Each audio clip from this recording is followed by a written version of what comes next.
Bonjour, bonjour tout le monde. Bienvenue à cet après-midi des mercredis de la découverte consacré aujourd'hui à la sociologie. Aujourd'hui, donc, nous sommes en compagnie de Sébastien Petit, maître de conférence en sociologie, qui va nous présenter donc la filière sociologie, plus précisément la licence de sociologie.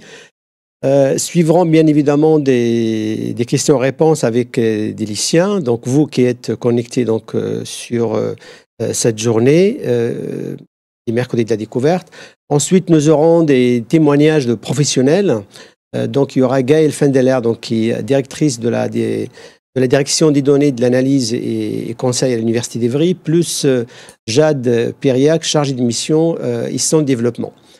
L'ensemble de ces échanges durera à peu près 2 heures. Et pour démarrer cet après-midi, je donne la parole à Sébastien Petit, donc, qui est maître de conférence en sociologie, responsable de la licence de sociologie. Donc, à toi, Sébastien. Merci, bonjour du coup pour ceux qui suivent du coup à distance. Alors, donc moi je suis Sébastien Petit, donc je suis en charge de la première année de sociologie, donc j'organise en fait la coordination pédagogique, c'est-à-dire j'organise le travail la coordination des enseignants pour construire en fait à la fois l'emploi du temps, les plannings, l'ensemble de ce qui fait finalement une année universitaire, hein, pour que les choses se déroulent en fait le mieux possible. Et donc je suis par ailleurs également enseignant et chercheur à l'Université d'Evry. Donc je vais vous présenter donc en plusieurs temps ce que sont les études de sociologie à l'université, à Evry en particulier. Donc déjà, ce qu'est la sociologie, ce qu'elle propose en fait dans le cadre d'études universitaires, comment est construit le parcours en licence de sociologie, quelles sont les bifurcations, les différents cheminements possibles à travers une licence et des études de sociologie, quelles sont également les perspectives post-licence, soit professionnelles, mais également en termes de poursuite d'études en master, par exemple. Et enfin, donc, je terminerai sur les débouchés professionnels au sens large du terme. Et puis on pourra bien sûr du coup avoir un échange après, donc je répondrai aux questions que vous pourrez avoir, bien sûr. Alors, donc la sociologie, alors que certains du coup en font parmi vous, donc en SES dans le cadre donc du coup de bac ou l'option SES au bac. La particularité en fait de la sociologie à partir de la licence, donc c'est que ça devient une discipline à part entière, hein, qui est dissociée en tout cas formellement de l'économie. Donc ça veut dire que du coup on va donc approfondir des questionnements, des problématiques, des questions donc qu'on se pose en sciences sociales d'une façon générale. Donc vous avez peut-être donc du coup déjà abordé par exemple des enjeux qui ont trait donc au travail, à la famille, à l'école, aux changements sociaux urbains, etc. Ce qu'on propose en licence de sociologie, c'est du coup de prendre le temps de développer ces différents problèmes, ces différents questionnements sociaux, et du coup de vous inviter, je vais vous dire comment ensuite, à les travailler donc à la fois sous forme de cours et progressivement également sous forme d'enquête, de travaux personnels. Donc en fait, en sociologie, on s'intéresse aux questions donc du coup de société, hein, ça paraît aller de soi, mais concrètement, on cherche avant tout à déconstruire les problèmes sociaux, les réalités sociales telles qu'elles se présentent à nous. On entend tous les jours parler, par exemple, de chômage ou d'épidémie actuellement, de telle politique, on parle d'échecs scolaires, etc. En fait, ce sont ce qu'on appelle nous des présupposés, hein, ce sont des idées générales qu'on brasse en fait en permanence dans l'actualité. En sociologie, on propose de prendre le temps de s'arrêter en fait sur chacune de ces notions, chacune de ces thématiques, et de voir concrètement quels sont les enjeux derrière. Les enjeux, donc c'est par exemple concrètement quels sont les acteurs qui portent ce type de discours, à qui ça s'applique, comment c'est mis en œuvre, quelles sont les structures qui permettent par exemple de donner forme à un système éducatif, à un système d'emploi, etc., etc. Donc on propose nous donc de déconstruire en fait pas à pas l'ensemble de ce qui fait finalement une société. Donc on ne se pose pas des questions très générales ou très vagues ou très abstraites sur la société. On essaie avant tout de partir des réalités matérielles. Qu'est-ce qu'on observe concrètement dans la société? Quels sont les phénomènes sociaux dans différentes thématiques que je vais détailler ensuite? Et on voit ensuite comment, en sociologie, à travers donc une méthodologie, à travers une discipline particulière, ces grands questionnements ont été abordés par les différents auteurs, par les différents sociologues passés, fondateurs, mais aussi par les sociologues en fait actuels. Donc, les objectifs globaux en fait de la formation consistent en fait à donner un bagage à la fois théorique et concret assez fort sur la manière finalement premièrement de traiter les problèmes sociaux, d'identifier un problème de société, et deuxièmement de voir avec quelle méthode, avec quel outil, avec quel dispositif d'enquête on peut finalement sociologiquement répondre à cette question. Pour être un peu plus concret, du coup, ça peut être donc par exemple de traiter des enjeux en fait du travail. Quels sont les problèmes qui se posent aujourd'hui dans le monde du travail? Quels sont également les enjeux dans le domaine de l'éducation, dans le domaine du changement urbain, dans le domaine des transformations techniques, des usages également des techniques. Donc là, on le voit par exemple par rapport au numérique aujourd'hui, dans le cadre des cours à distance. C'est pas neutre, ça a des effets sur la manière de faire cours, de recevoir le cours. Donc sociologiquement, nous, on propose de comprendre pourquoi et comment finalement ces transformations en fait opèrent. Encore une fois, c'est vraiment l'idée de déconstruire une réalité, de prendre une réalité sociale telle qu'elle se présente à nous, et donc de voir concrètement quels sont les tenants et les aboutissants, c'est-à-dire concrètement qui porte cette réalité, de quelle manière, et concrètement quelle est l'épaisseur historique de cette réalité. C'est vraiment dépasser finalement l'apparence sociale finalement des choses en fait. En sociologie, donc du coup, en licence, la licence qui dure du coup 3 ans, propose de traiter donc tous ces grands questionnements à travers une architecture particulière. En fait, donc il y a 4 grands volets d'enseignement que je vais détailler rapidement maintenant. Donc le premier, donc c'est un enseignement généraliste, donc qui traite des auteurs et des courants fondamentaux. Donc on propose donc de faire un peu l'histoire de la discipline, mais pas uniquement de passer tous les auteurs en revue, mais de voir concrètement comment la sociologie, en fait, depuis son émergence au XIXe siècle, en fait, comment elle a abordé les différents questionnements sociaux qui se sont posés à elle au fur et à mesure, que font les sociologues, d'où ils partent également dans leur position sociale, et comprendre finalement pourquoi ils se sont intéressés à tel ou tel domaine en fait. Encore une fois, c'est pas neutre de poser telle question ou d'ignorer telle question. Ce qui est intéressant en fait, c'est de voir comment en fait on peut l'aborder. Pour prendre un exemple parmi d'autres, on parle beaucoup aujourd'hui d'enjeux environnementaux. Dans l'idée dominante actuelle, il y aurait l'idée selon laquelle la préoccupation pour l'environnement est très récente, alors que par exemple, on observe des questionnements sur l'environnement dès le 19e siècle, voire même encore avant. Nous, ce qu'on propose en sociologie, c'est de comprendre qui et pourquoi on a porté finalement ces questionnements à telle époque, ou pourquoi on a ignoré tel ou tel questionnement, en fait. Donc, premièrement, donc, des enseignements généraux, généralistes, où on retrace donc l'ensemble des courants, des théories, finalement, des concepts qui font la sociologie, en fait. Deuxième type d'enseignement, des enseignements plus thématiques, où là, pour le coup, on va davantage justement aller regarder concrètement ce que propose la sociologie du travail, la sociologie de l'emploi, la sociologie des techniques, la sociologie de la formation, de l'environnement, de la ville. Donc il y a toute une palette en fait de thématiques qui sont proposées tout au long de la licence. Donc en fait, à chaque semestre, on développe certaines thématiques et au bout de toute la licence, on finit par avoir traité l'ensemble des domaines dans lesquels s'exerce en fait la sociologie. Donc c'est une initiation finalement à la manière dont les sociologues traitent l'ensemble finalement des thématiques sociales en fait, qui font l'actualité en tout cas d'une société. Troisième type d'enseignement, des enseignements complémentaires, donc où là on va approfondir finalement la démarche sociologique. Donc, par exemple, on va développer, on va apprendre aux étudiants à monter une enquête sociologique. Donc, par exemple, en apprenant quels sont les dispositifs d'enquête, quelles sont les méthodes de la sociologie, par entretien, par questionnaire, enquête qualitative, quantitative. Donc, il y a plein d'outils qui existent et pas à pas, de la L1 jusqu'à la L3, en fait, on va proposer de détailler en fait l'ensemble de ces outils.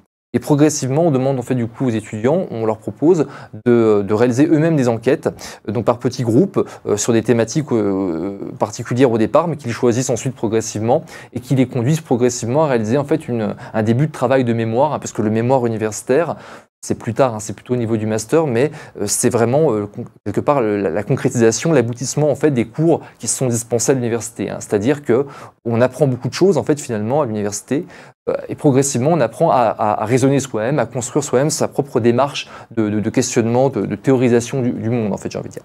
Et dernier type du coup d'enseignement d'ouverture, c'est une licence donc spécialisée en sociologie, mais on propose également aux étudiants de regarder d'autres disciplines pour voir concrètement comment on peut croiser la sociologie, par exemple, avec l'histoire, avec l'économie, avec la philosophie, la psychologie. Donc voilà, il y a plusieurs disciplines d'ouverture qui sont proposées en fait tout au long de la licence et qui permettent donc aux étudiants en sociologie non seulement donc de s'initier à d'autres disciplines que leur principale, mais également de voir comment on peut en sociologie poser des questions et lire en fait en lien à la fois avec des questionnements sociologiques et des questionnements qui sont ceux aussi d'autres disciplines. L'idée, c'est de croiser un peu différents regards, hein, finalement, différents regards disciplinaires. Pour dire un mot également de la manière dont on mène des études de sociologie en fait, à l'université, la sociologie les études de sociologie reposent sur des enseignements, donc c'est important du coup de suivre des cours magistraux et des TD. En cours magistral, on est amené en fait donc en général dans le cadre d'un amphi à avoir un contenu de cours qu'un enseignant en fait détaille, et donc les étudiants peuvent interpeller l'enseignant, mais donc il y a tout un programme en fait qui correspond au déroulé qui était prévu dans l'année.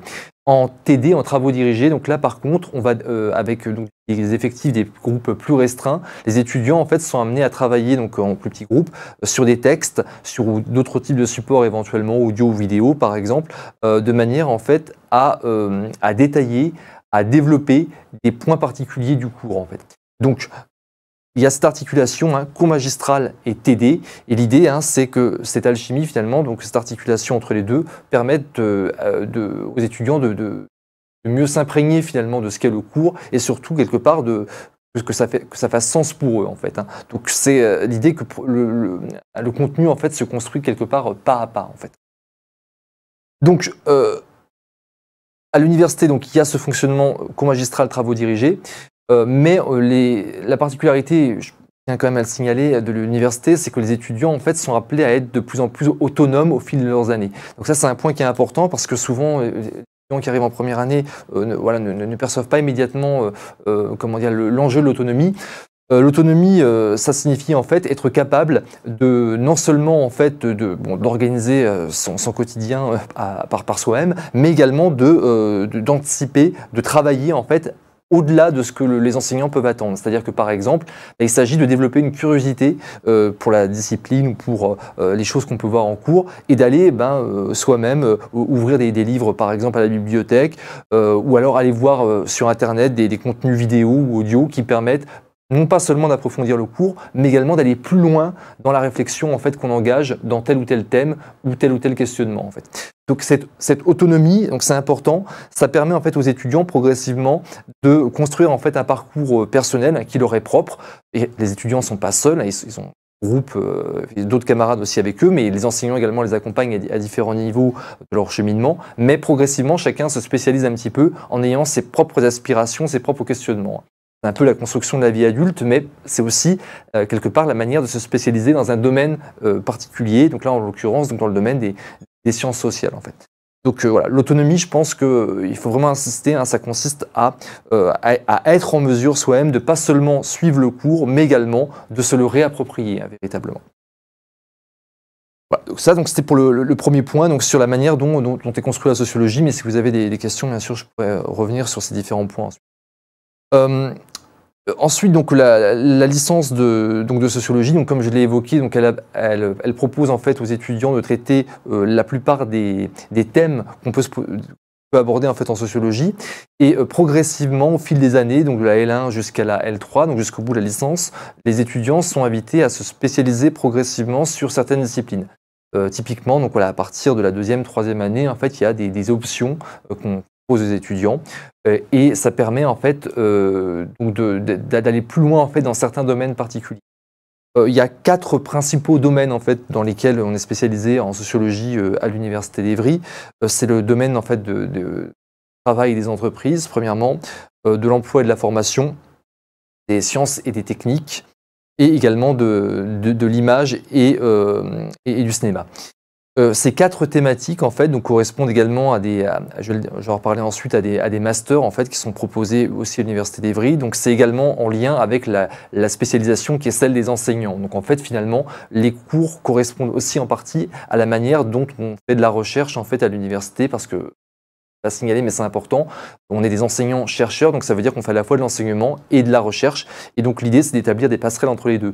Ce que l'on voit en cours, c'est aussi en fait l'évolution, le cheminement de ce que l'on voit, de ce que l'on traite dans nos propres recherches. Donc finalement, tous les ans, on actualise en fait nos contenus d'enseignement par rapport aux recherches qu'on fait dans notre domaine en fait.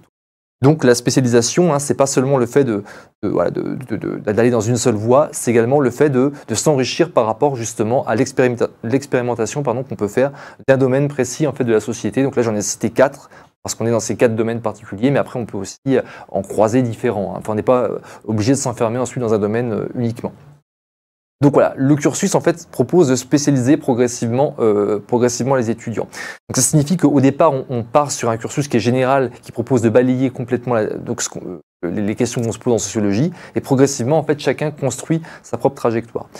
Sur ce point, donc, je précise que ça signifie que par exemple en sociologie en première année, tous les étudiants n'ont pas forcément une idée très précise de ce qu'ils veulent faire ensuite en fait. Ils peuvent avoir une idée vague, ou certains sont là vraiment soit par questionnement, par attente en fait des études, et tous en fait au bout d'un moment en fait finissent par se spécialiser, par trouver une voie particulière qui leur plaît en fait et qui surtout leur permet d'avoir un débouché aussi social et professionnel. Je vais en reparler ensuite.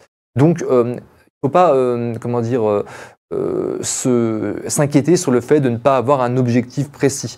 C'est bien d'avoir un projet professionnel, on le demande tout au long en fait, de la trajectoire scolaire, mais c'est bien aussi d'en changer, ou en tout cas de construire progressivement la chose. Donc vraiment que tous les ans on voit des étudiants qui soit changent de projet professionnel, ou soit le construisent en fait progressivement à mesure qu'ils évoluent en fait dans les cours en fait. Donc le troisième point, c'est la question des bifurcations et de l'après-licence.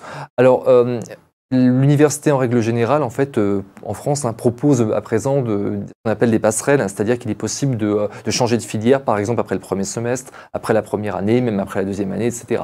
Donc, ça veut dire que quand on s'engage dans une discipline, c'est pas définitif, hein, il est possible d'en changer derrière. Donc, je précise ce point pour bien dire que quand on entame en fait une première année, on a le droit de tâtonner un peu, de ne pas être sûr de ce qu'on fait. On a le droit également d'être déçu, et on n'échoue jamais réellement. C'est-à-dire que derrière, il y a toujours des moyens de rebondir en fait, que ce soit dans la même université, dans la même filière, mais ailleurs. Enfin voilà, il y a énormément de possibilités. Ce qui est important, je pense, c'est de bien se renseigner et surtout d'échanger avec d'autres, soit avec les camarades que vous avez au lycée ou ensuite à la fac, soit avec d'anciens étudiants, soit avec les enseignants, etc. Donc c'est important vraiment de parler aux autres en fait, et de voir un peu quelles sont les expériences des uns et des autres pour construire finalement sa propre opinion et sa propre trajectoire en fait. Donc il y a énormément de possibilités en termes notamment de réorientation pour ceux qui se seraient trompés ou voudraient faire autre chose, etc. Après une licence de sociologie, en fait, donc il est possible de poursuivre en master, je vais en parler après, mais le débouché immédiat pour les étudiants, en fait, ça consiste à passer des concours la plupart du temps. C'est par exemple donc, des concours de la fonction publique, des concours également dans l'enseignement, également dans le domaine du travail social, en fait, par exemple, pour ceux qui veulent être éducateurs, par exemple, donc auprès de services de jeunesse, par exemple, au niveau du travail social, pour l'aide à la précarité, à des personnes précaires, etc. Donc il y a des concours, en fait, pas mal de concours qui sont possibles à Bac+3, donc après une licence de sociologie. Beaucoup d'étudiants, ceci dit, poursuivent du coup en master. Donc je vais détailler ce point maintenant. Après une licence de sociologie, en fait, donc il est possible de faire un master, alors pas seulement en sociologie. Donc je vais détailler d'abord les autres types de masters possibles. Il y a le master qu'on appelle MEF, donc master des métiers de l'enseignement, en fait. Donc pour ceux qui voudraient devenir soit donc enseignant dans le primaire, mais également ensuite passer le CAPES ou l'agrégation, donc être dans l'enseignement secondaire en fait. Donc il est possible donc de poursuivre sur un master donc dédié en fait à l'enseignement. On peut également bifurquer sur d'autres types de disciplines, par exemple en sciences sociales, en histoire, en philosophie, en ethnologie, mais également les domaines qui paraissent loin de la socio et qui en fait ont beaucoup de liens, comme par exemple la gestion des ressources humaines, le management, l'économie. Donc il y a énormément de types de masters possibles après une licence de sociologie. Mais quand même, donc en sociologie, on propose également donc différents types de masters. Déjà donc en France, à l'échelle nationale, hein, chaque fac propose des masters spécialisés dans un domaine. À l'Université d'Evry, hein, qui est maintenant dans le périmètre qu'on appelle Paris-Saclay, hein, il y a pas mal en fait, de masters qui sont possibles, donc soit à Evry ou soit dans les universités qui composent ce pôle Paris-Saclay, hein, comme Saint-Quentin-en-Yvelines par exemple. À Evry, en fait, on propose donc 4 masters. Un master en fait qui s'appelle en fait conseiller intervention dans le travail dans l'entreprise, donc qui permet de se spécialiser dans le monde du travail, notamment dans le domaine du conseil en organisation, conseil en management, conseil auprès des syndicats, conseil en réorganisation en fait du travail. Donc ce sont des questions qu'on traite en sociologie du travail, hein, comment penser le changement d'entreprise, le changement professionnel, et donc il y a des étudiants qui du coup se spécialisent dans donc ce qu'on peut appeler les activités de conseil, hein, conseil donc soit en étant salariés eux-mêmes pour une entreprise, soit en faisant partie d'un cabinet de consultants, soit en montant eux-mêmes finalement leur cabinet d'études. Donc il y a plein de possibilités. C'est également des personnes qui, par exemple, peuvent se spécialiser ensuite dans les ressources humaines, dans les métiers de l'ergonomie, de la gestion. Donc bref, plein de métiers en fait qui sont donc en lien avec du coup immédiatement le monde du travail et le monde du changement professionnel en fait. Deuxième type de master, donc c'est le master de l'ingénierie de la formation professionnelle et des relations avec l'emploi. Donc ce master en fait propose à des étudiants donc, de sociologie mais aussi d'autres disciplines de se spécialiser dans la construction de cursus de formation, c'est-à-dire de proposer en fait des modules de formation, des spécialités professionnelles qui permettent à des salariés, par exemple, ou à des étudiants de construire, par exemple, des compétences, des capacités professionnelles. C'est également des personnes qui peuvent aussi faire de l'activité de conseil en organisation, de conseil du coup également en carrière. Également se spécialiser dans le domaine du e-learning, c'est-à-dire en fait des formations à distance, des contenus de formation à distance, ou en tout cas numériques, qui permettent aux salariés de se former à de nouveaux outils ou à de nouvelles compétences, par exemple. Donc voilà, il y a donc un master qui est dédié particulièrement à la question de l'emploi et de la formation professionnelle. Un autre master également, Ginseng, qui signifie gouvernance en fait, des territoires du local au global. Donc en fait, c'est un master qui propose de s'intéresser cette fois à la question du changement urbain, social, environnemental et écologique. Donc il y a différents domaines de compétences qui sont dans ce master, à travers lequel donc les étudiants de sociologie, mais là encore d'autres domaines, peuvent être amenés en fait à intégrer par exemple des collectivités locales, des organisations donc spécialisées par exemple dans l'environnement, dans le changement urbain. Il y a pas mal également de métiers, encore une fois, dans le domaine du conseil ou de l'encadrement, qui permet à ces étudiants en fait, de marier une compétence sociologique avec des connaissances vraiment très précises dans des domaines pour le coup, qui sont vraiment d'actualité hein, sur les questions urbaines, environnementales, etc., qui font l'actualité. Et dernier type de master, du coup, le master image et société. Il y a une particularité un peu nationale hein, qu'on a à Evry, hein, c'est-à-dire qu'on propose en fait de combiner le cursus de sociologie pour ce master à la connaissance et l'analyse en fait de la vidéo et du son. C'est-à-dire, pour le dire autrement, ce cursus propose aux étudiants en fait de faire de la sociologie tout en pratiquant par exemple le cinéma documentaire ou également d'autres métiers en fait en lien avec le domaine de l'image et du son. Donc c'est là aussi une double compétence. Hein. Avoir la compétence du sociologue pour analyser un phénomène social, mais également la compétence également à la fois du réalisateur et du cinéaste, j'ai envie de dire, qui permet en fait d'utiliser les techniques de la vidéo et du film pour pouvoir à la fois faire une étude sociologique, une enquête sociologique dans un domaine particulier. Donc le master image et société propose donc à des étudiants par exemple de faire de la réalisation, du montage, également de construire véritablement un film sociologique qui leur permet ensuite là encore de gagner en fait différents types d'activités, soit dans le domaine du cinéma, de la télévision par exemple, documentaire de fiction ou autre, ou soit également dans le domaine pour le coup donc d'autres activités professionnelles, par exemple être spécialiste en sociologie, tout en filmant, donc, par exemple, des changements sociaux dans le travail, dans les changements sociaux urbains, éducatifs. Donc, en gros, c'est appliquer finalement la technique audiovisuelle à l'expérience sociologique en fait, d'un phénomène social. En fait. Voilà. Donc, il y a ces 4 types de masters qui sont proposés donc à la fois aux sociologues, mais à des étudiants de sociologie, mais également à des non-sociologues. Donc, c'est également ce qui fait l'intérêt d'un master de sociologie, hein, pas uniquement proposer à des étudiants en sociologie de poursuivre.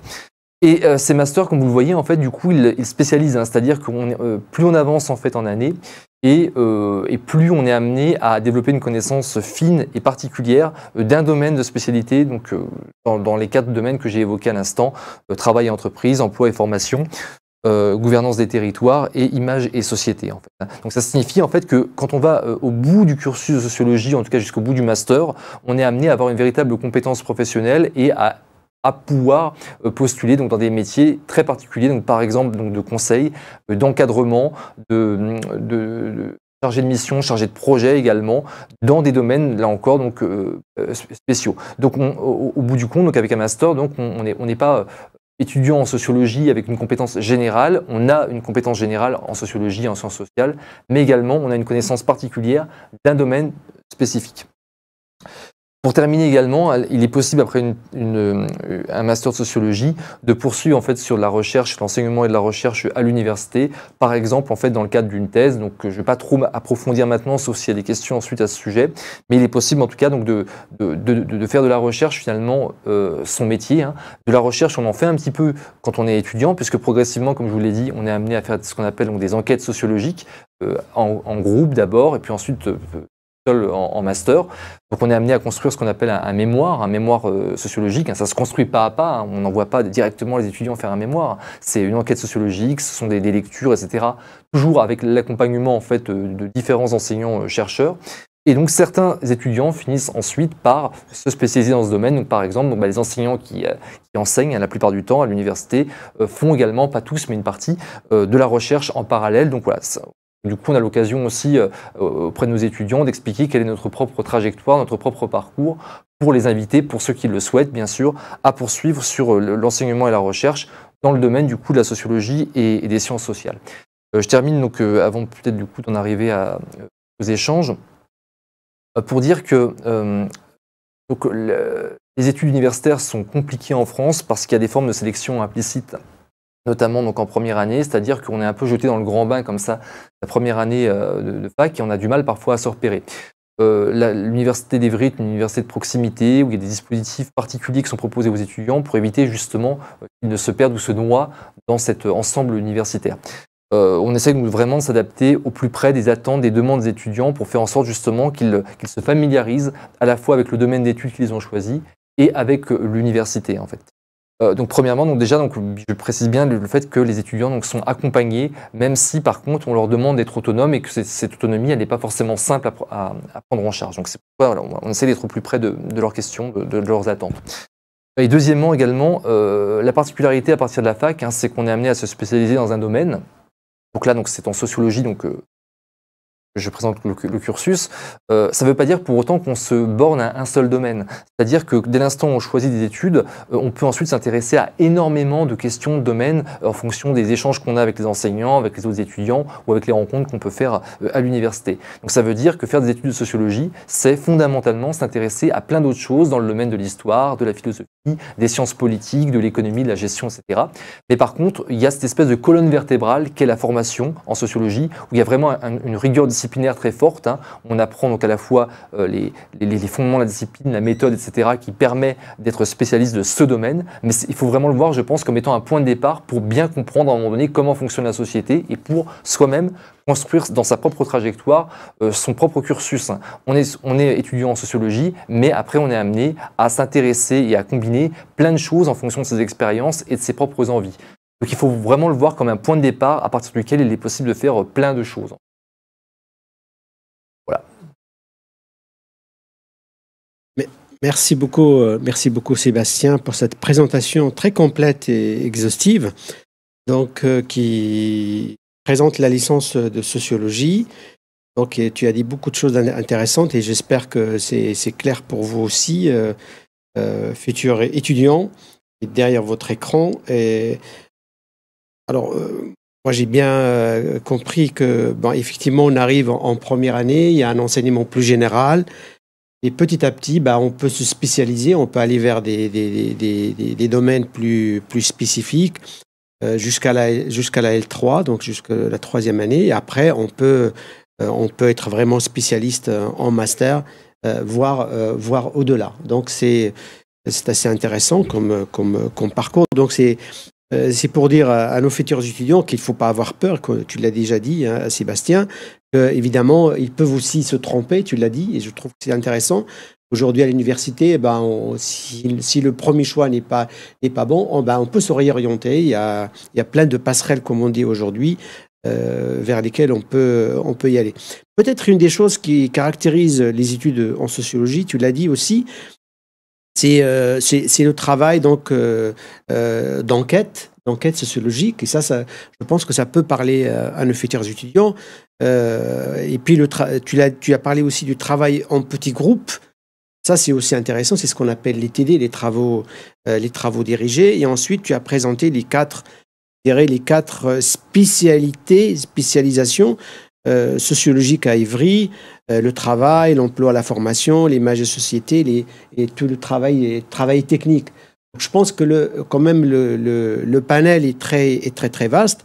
Si on ne trouve pas son compte à Ivry pour spécialisé dans ces quatre domaines, il y a moyen, parce que maintenant, tu l'as dit aussi, l'Université d'Ivry fait partie de l'Université Paris-Saclay. Donc, tout le champ des études de Paris-Saclay, c'est quand même une des plus grandes universités françaises, vous est ouvert. Donc, voilà un petit peu pour cette entrée. Donc, je vois qu'il y a des questions qui commencent à arriver, mais peut-être juste une première question, Sébastien, avant de donner la parole à nos étudiants. Est-ce que tu peux nous dire comment se passent les cours les cours magistraux?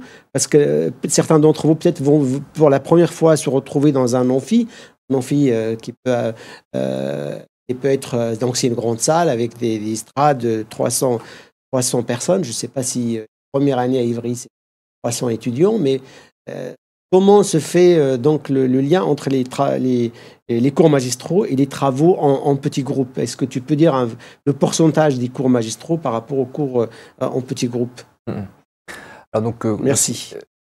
Du coup, pour cette question, donc en fait, effectivement, donc à l'université, donc il y a donc, comme je l'ai dit, à la fois des cours magistraux et des travaux dirigés, qui pèsent à peu près pour moitié en fait dans l'emploi du temps l'un et l'autre environ. Comment ils s'articulent en fait? En cours magistral, en fait, l'enseignant qui est amené devant un effectif assez important à développer le programme qu'il propose, mais par contre en première année, ce sont des effectifs qui sont souvent dédoublés. C'est-à-dire que pour éviter justement d'avoir un phénomène trop massif en amphi et le côté un peu impressionnant de l'amphi, les amphis sont divisés par deux. Donc c'est-à-dire que vous n'êtes que par moitié de promotion de L1, ce qui permet donc de se retrouver donc non pas du coup avec 300, mais à peu près la moitié. Enfin. Un peu moins qu'une bonne centaine d'étudiants. C'est donc un effectif un peu meilleur déjà pour établir par exemple une interaction avec l'enseignant. Le cours magistral et le mot magistral qui fait un petit peu peur tout de suite, faut bien se dire que c'est un cours avant tout. C'est-à-dire que l'enseignant ne vient pas, déroule pas, hop, son programme, il repart ensuite. C'est pas ça l'idée.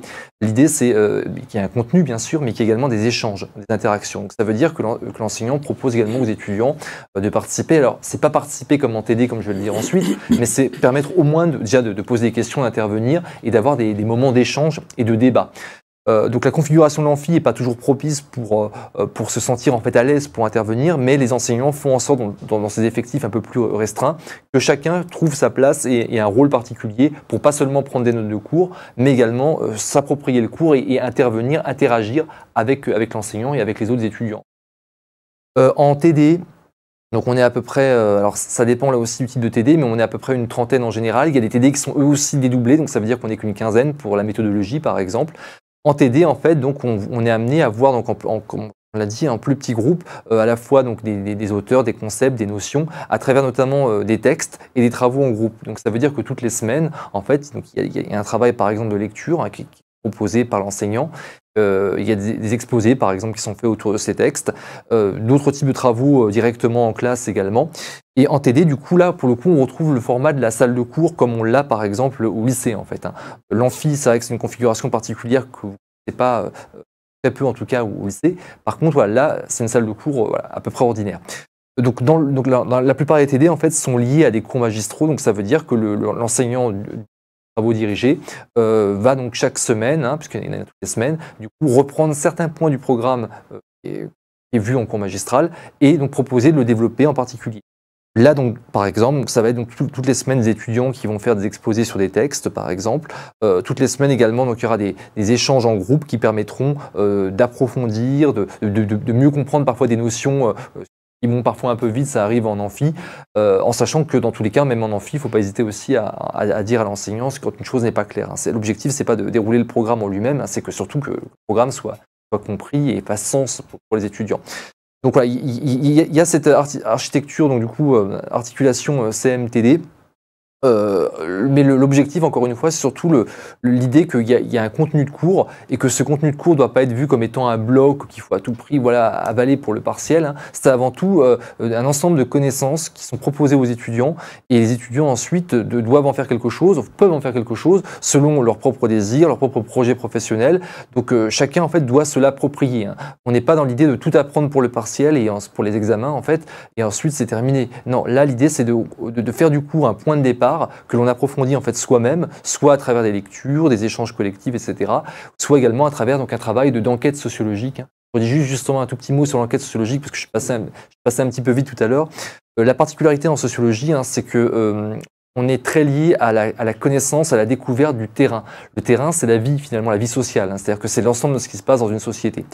Ce qu'on propose aux étudiants dès la première année, c'est de réaliser au départ des mini-enquêtes, des petites enquêtes en fait par petits groupes qui permettent de se familiariser avec la démarche sociologique. La démarche sociologique, c'est d'aller sur un terrain. Le terrain, c'est partout.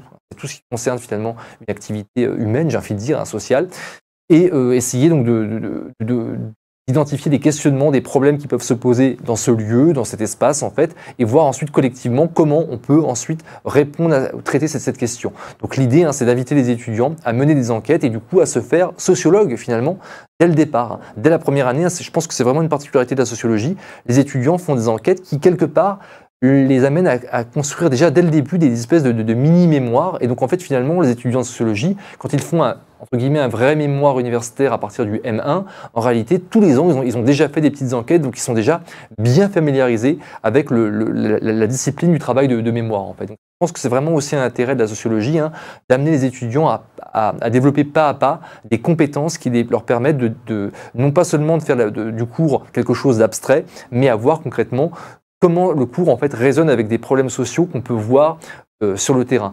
Un exemple parmi d'autres, mais beaucoup d'étudiants du coup font un peu une sociologie de leur vie familiale quelque part, parce que c'est leur champ de vision immédiat, quelque part c'est leur expérience immédiate.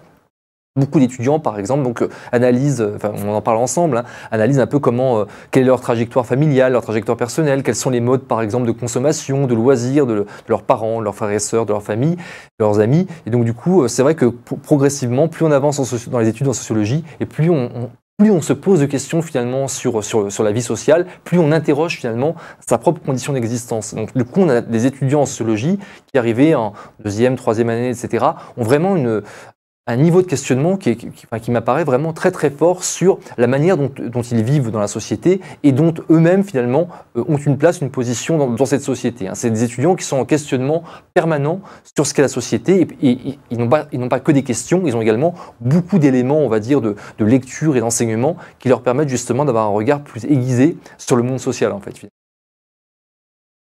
À mieux observer et à mieux analyser la société qui nous entoure. Alors, donc je vois qu'il y a déjà des questions qui arrivent. Je vais te les donner un peu dans le désordre. Il y a une question sur qu'est-ce que l'ergonomie de Alisha Atrari. Je pense que tu as parlé de ça tout à l'heure. Est-ce que tu peux dire en deux mots l'ergonomie, qu'est-ce que ça signifie? Donc je l'ai évoqué. L'ergonomie, en fait, donc du coup, c'est une discipline en fait à part entière qui n'est pas directement liée à la sociologie, mais les questionnements sociologiques peuvent éliminer. L'ergonomie, en fait, c'est l'ensemble des sciences qui s'intéressent de la science qui s'intéresse aux conditions de travail, en fait. Donc là, pour le coup, ça renvoie surtout à des questions de sociologie du travail ou d'organisation, qui est une des spécialités que j'ai évoquées tout à l'heure. Donc on fait de l'ergonomie, on fait l'initiation à l'ergonomie plutôt à partir du master, en fait, mais pour en dire un mot tout de suite, donc ça permet notamment à des étudiants de comprendre en fait comment, par exemple, les travailleurs en fait sont amenés à éprouver des problèmes de santé au travail par rapport à leur poste de travail, par rapport également à des problèmes psychologiques liés à leur organisation du travail. Ça peut être ce qu'on appelle également les troubles musculo-squelettiques, par exemple, tous les manutentionnaires ou caissières qui sont amenés à faire exactement le même geste à longueur de temps. Et ben, il y a une science du coup qui s'appelle l'ergonomie qui propose d'étudier en fait ces différents comportements dans le travail et qui propose en fait du coup, en théorie en tout cas, d'améliorer ces conditions de travail. Donc ça permet non pas seulement d'étudier les problèmes de gestuelle de posture, mais de comprendre que c'est toute une organisation qui conduit en fait finalement à des problèmes psychiques, comportementaux ou des problèmes également physiques ou physiologiques qui entraînent par exemple des problèmes de santé au travail ou d'accidents du travail en fait. Donc en fait l'ergonomie a un long champ d'avenir parce que vous verrez que dans la société aujourd'hui, en fait, on parle beaucoup de bien-être, d'amélioration, etc. Mais les questions d'accident du travail, de santé au travail, de dépression au travail, je ne vais pas non plus faire déprimer tout le monde, mais tous ces enjeux-là sont très, très, très présents et les sociologues, du coup, ont un rôle très important, sont très sollicités pour les traiter, en fait. Donc, du coup, on s'intéresse également à l'ergonomie quand on fait de la sociologie du travail parce que ça nous permet de nous donner des outils pour comprendre quels sont les problèmes des travailleurs à leur poste ou dans leur situation de travail, en fait. Une autre question de Mila Schneider. Quelle est la différence entre une licence en sociologie et une licence en sciences sociales? Je pense que tu as abordé ça tout à l'heure vite fait.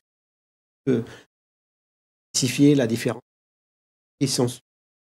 Donc les sciences sociales, en fait, la sociologie, voilà, est une discipline qui en fait fait partie des sciences sociales. Voilà. Donc pour être même très large, en fait, on parle de sciences humaines et sociales, en fait. Ouais. Donc ça regroupe l'ensemble des sciences humaines, donc histoire, comment dire, anthropologie aussi, ethnologie. Ça concerne également des domaines comme par exemple la philosophie, l'économie, hein, qui est également une science sociale, même si on l'oublie parfois. Donc en fait, les sciences sociales, c'est l'ensemble des sciences en fait qui s'intéressent donc au fonctionnement de la société. Hein. Après, donc tout en fait partent d'un point différent, soit d'un niveau économique, d'un niveau historique, etc. La sociologie, donc c'est l'une de ces sciences, et la sociologie en fait, elle propose donc de partir des problèmes de société, des rapports qui sont composés entre les individus en fait finalement et la société. Donc les sciences sociales, la sociologie dans les sciences sociales en fait part du rapport notamment individu-société pour comprendre finalement comment fonctionne cette société. Mais encore une fois, faire la sociologie, hein, c'est quand même s'intéresser à des questions économiques, s'intéresser à des questions d'histoire ou autres. C'est vraiment un point de départ, mais il n'y a pas de cloisonnement en fait. Oui, je peux en dire un mot quand même parce que du coup, c'est vrai que la sociologie est une science sociale qui est relativement méconnue en fait dans la société. Et même les étudiants qui débutent en sociologie ne savent pas précisément ce que c'est en fait. Et moi le premier, quand j'ai fait la sociologie au départ, même si j'avais fait SES avant, je n'avais pas une connaissance complète de ce qu'on pouvait y aborder. La psychologie en fait est une discipline qui s'intéresse au psychisme, enfin qui part du psychisme humain. En sociologie, on peut s'intéresser à ce domaine-là également en sociologie. Mais encore une fois, pas du même angle d'approche. C'est-à-dire que par exemple, il y a ce qu'on appelle les psychosociologues qui vont s'intéresser à des problèmes qui ont des enjeux psychiques, par exemple de névrose, ce genre de choses, mais en essayant de les relier à chaque fois à des problèmes sociaux, à des problèmes sociétaux. Par exemple, comment un phénomène de foule en fait, peut construire des comportements individuels ou collectifs particuliers. Donc, il y a comme ça plein de théoriciens qui ont proposé de marier ces différentes choses. Dans l'histoire de la discipline, la sociologie, bon, elle s'est plutôt construite au départ contre ou en tout cas distinctement de la psychologie, mais en fait aujourd'hui, quand on mène une enquête de sociologie ou une recherche en sociologie, on peut tout à fait combiner de la sociologie et de la psychologie. Un master de psychologie, en fait, on peut également bifurquer dessus après une licence de sociologie, mais par contre, c'est vrai qu'en sociologie, on aborde des questionnements qui regardent d'abord les problèmes sociaux d'un point de vue global. C'est-à-dire qu'en fait, en gros, quand on traite par exemple il y a par exemple en sociologie en fait un auteur comme Émile Durkheim que certains ont peut-être déjà vu au lycée, propose d'étudier le suicide. Quand il étudie le suicide, il étudie du point de vue macro-social, c'est-à-dire qu'il cherche à comprendre comment toute une société produit en fait le phénomène du suicide en fonction du degré d'intégration des individus à la société, selon le poids des valeurs et des normes de cette société en fait finalement. La psychologie, même s'il y a plein de courants différents dans chacune de ces disciplines, va plutôt regarder le niveau interindividuel, à comment chacun à son niveau en fait va être amené à développer des affects particuliers pour par exemple être poussé au suicide en fait. Donc moi je ne veux pas opposer sociologie, psychologie, parce qu'il y a des courants qui sont même très liés les uns aux autres à l'intérieur, mais il faut bien se dire que derrière, on ne prend pas le même point de départ. En sociologie, c'est plutôt l'organisation globale de la société, alors qu'en psychologie, on va plutôt voir comment l'individu réagit à une situation particulière, même si, encore une fois, les deux peuvent être liés. Alors, le travail d'enquête, en fait, on peut le réaliser à partir de n'importe quel point de vue disciplinaire, hein. C'est-à-dire qu'on peut très bien justement faire des enquêtes sociales ou sociologiques tout en étant psychologue, historien, politiste, etc. La sociologie, par contre, sa particularité, c'est qu'elle a fondé vraiment elle s'est construite en fait justement à l'origine sur le travail d'enquête de terrain. Et c'est pour ça qu'elle est très liée en fait à deux autres disciplines que sont l'anthropologie et l'ethnologie. Ces différentes disciplines en fait font de la connaissance ce qu'on appelle empirique, c'est-à-dire la réalité sociale telle qu'on peut l'observer, le point de départ de l'enquête sociologique. Typiquement, par exemple, ça va être, voilà, si vous vous intéressez aux questions de justice, par exemple, qu'est-ce qu'une société juste? En sociologie, on ne va pas partir d'un questionnement comme ça très général. On va concrètement regarder dans la réalité comment s'incarne la justice, par exemple, quelles sont les institutions qui portent la justice, quels sont ensuite les différents types de politiques qui sont mis en place au nom de la justice sociale, par exemple, etc. Donc on regarde comment la société fonctionne. On prend toujours comme point de départ la réalité matérielle telle qu'elle existe. L'enquête sociologique, du coup, elle propose donc à travers une méthodologie, soit notamment par observation, par entretien, par exemple, par enquête de questionnaire, de sondage statistique, par exemple. Elle propose donc d'analyser un phénomène social, de le questionner, donc à travers ces différentes méthodes, et selon la réalité que l'on observe sur un terrain d'enquête, on peut ensuite donc monter en généralité, confronter différents types de terrains. On peut en fait bâtir une connaissance sociologique. Donc ça ne veut pas dire qu'on ne part de rien. En sociologie, il y a toujours toute une expérience sociale, une expérience historique que l'on est obligé de prendre en compte. Mais par contre, on confronte toujours cette connaissance du passé macro-social à quelque chose que l'on voit directement. Par exemple, donc, si vous vous intéressez à la question de la place du numérique en fait, dans l'enseignement aujourd'hui, on ne va pas faire une grande dissertation sur ce qu'est le numérique à l'école ou autre. On va voir concrètement comment les étudiants, les élèves utilisent le numérique dans leur quotidien de travail en fait. Donc c'est toujours partir de la réalité du terrain et essayer de voir concrètement quels sont les enseignements, les problèmes qu'on peut en fait en tirer derrière. Et donc je termine là-dessus, la sociologie, elle fait vraiment de l'enquête de terrain le point élémentaire, le point central pour construire toute une recherche, toute une démarche d'enquête. Là aussi, c'est vraiment une particularité, je pense qu'on retrouve peu dans d'autres disciplines, en sciences sociales, mais plus largement en fait à l'université, le fait qu'on bâtit vraiment la connaissance du phénomène qu'on étudie en sociologie sur une réalité qu'on observe directement. Le laboratoire de sociologie, c'est la société. On n'est pas enfermé dans un laboratoire entre quatre murs. On observe concrètement un phénomène là où il se déroule. Donc, par exemple, donc, si on doit aller observer comment fonctionne une famille dans son quotidien, on va aller donc directement observer une famille. Si on veut observer, par exemple, comment les étudiants utilisent l'ordinateur à l'école, on va aller voir concrètement comment ils étudient avec un ordinateur. Donc, c'est toujours aller voir la réalité telle qu'elle se produit. Et pour ça, encore une fois, les enseignants proposent des méthodes et des démarches qui en fait à un moment donné permet de construire une enquête. Donc les étudiants ne sont pas seuls en fait à observer la réalité, on les accompagne tout au long de leur cursus, construisent en fait leur regard sociologique. En fait. Alors, sur la question des matières, oui, donc je suis allé un petit peu vite tout à l'heure. Oui. En fait, donc en sociologie, vous verrez que tous les semestres, en fait, il y a des grandes thématiques qui reviennent. Il y a par exemple une matière qui s'appelle Histoire et théorie sociologique. On retrouve de la L1 jusqu'au L3. Et en fait, donc en histoire et théorie sociologique, on voit donc les différents auteurs des origines de la sociologie à aujourd'hui. Et en fait, chaque semestre, on aborde une période particulière, en fait, finalement. Donc il y a comme ça une montée progressivement vers l'actualité, hein, mais on part toujours des auteurs, ce qu'on appelle fondateurs, hein, les auteurs les plus anciens qui ont bâti la discipline, jusqu'à ceux qui exercent en fait aujourd'hui. Donc ça, c'est une discipline qu'on retrouve en fait chaque semestre, en fait, avec à chaque fois des enseignants différents et des thématiques différentes. Il y a également une matière qui s'appelle thèmes et problématiques sociologiques, où là, on va davantage aller regarder les différents thèmes de la sociologie, donc comme je l'ai évoqué tout à l'heure, le travail, les techniques, la culture, les sciences, l'éducation, la formation, l'urbain, etc., l'image, le cinéma, etc., les arts. Il y a énormément de thèmes en fait qu'on aborde au fil des semestres. En fait, donc là aussi, chaque semestre, on est amené à traiter des thématiques en fait différentes. Donc du coup, en allant jusqu'au bout de la licence, les étudiants ont vraiment un panorama quand même assez large des questions et des thèmes qu'on peut en fait traiter en sociologie. Il y a des matières qui sont vraiment spécialement dédiées à la méthodologie d'enquête, qualitative, c'est-à-dire les entretiens et observations notamment, ou quantitative, notamment les statistiques, les probabilités. Donc on essaie d'établir un équilibre entre les deux. Et il y a également donc des matières, comme je le disais tout à l'heure, en fait, d'ouverture qui vont être consacrées davantage à des matières non sociologiques, mais où on peut faire des liens avec, comme par exemple l'histoire, l'anthropologie, l'économie, etc. Il y en a d'autres. Donc voilà, ce sont en fait les principales matières qu'on aborde en fait finalement d'un semestre à l'autre, de la L1 à la L3. Il y a parfois des thématiques, vous voyez, qui reviennent d'un semestre à l'autre, mais en fait à chaque fois c'est toujours avec des contenus différents et des enseignants différents. En fait. Oui, sur la deuxième question du coup, sur les métiers. Alors en fait, quel que soit en fait le métier, là encore, hein, je pense qu'il faut toujours concevoir le cursus universitaire comme étant un point de départ. L'humanitaire, par exemple, donc c'est une spécialité. On peut donc très bien faire l'un des 4 masters que j'ai évoqués tout à l'heure en sociologie et ensuite se spécialiser dans l'humanitaire. Parce que concrètement, l'humanitaire peut requérir d'être compétent dans les connaissances de sociologie du travail, sociologie également des professions, des organisations. C'est important également d'organiser d'avoir des compétences d'organisation. Ça peut être également d'avoir des compétences dans le domaine de l'emploi, de la formation, parce que concrètement, on peut être amené à former d'autres personnes. Ça peut être dans le domaine également de la gestion d'une collectivité territoriale ou la gestion, par exemple, d'un organisme local ou plus global. Ça peut être également le fait d'aborder l'humanitaire sous la forme également du documentaire ou du film. Donc en fait, on peut très bien faire l'un des 4 masters de sociologie et se spécialiser ensuite dans un domaine comme l'humanitaire. Et ce domaine-là, en fait, ça vaut également, enfin cet exemple-là vaut également pour d'autres. Vous pouvez avoir un projet professionnel, mais ensuite, par contre, il peut se structurer, vous voyez, par des voies, par des types de masters en fait différents derrière.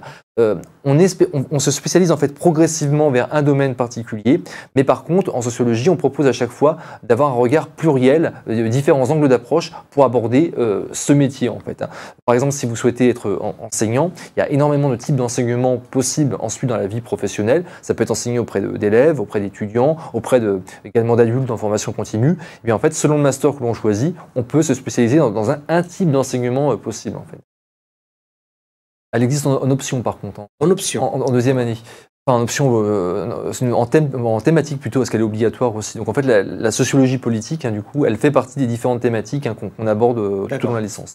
Après, voilà. Après c'est vrai qu'en termes de recherche, on n'est pas spécialisé dans ce domaine-là, mais par contre, on peut quand même, par exemple, on peut très bien poursuivre là aussi un master en sociologie dans l'un des 4 domaines que j'ai évoqués, tout en étant, davantage politiste. C'est-à-dire qu'on peut avoir des questionnements de sciences politiques tout en faisant des études de sociologie. Les deux ne sont pas incompatibles. Il y a pas mal, par exemple, de chercheurs en sciences politiques qui s'intéressent à la sociologie, soit à l'enquête sociologique, ou soit au questionnement sociologique, en fait. Donc, la science politique en elle-même, elle combine différentes disciplines et la sociologie est souvent enseignée, en fait, dans les cursus de sciences politiques. Donc, c'est pas incompatible. Soit de faire la sociologie pour s'intéresser à la science politique, ou soit de passer par la sociologie pour ensuite, si on le souhaite, bien sûr, rebondir sur un cursus de sciences politiques plus tard en licence ou en master, par exemple. C'est une possibilité. Donc, vous avez tout compris. Les études en sociologie sont des études très, très ouvertes, avec bien évidemment les passerelles, des ouvertures vers d'autres disciplines. Mais vous avez compris que c'est une discipline où il y a de la rigueur, il y a de l'action, il y a de l'analyse, il y a surtout aussi de l'enquête de terrain. Une des choses que tu as dites, Sébastien, qui m'a paru très intéressante, c'est qu'en fait, l'étudiant est tout de suite appelé donc à développer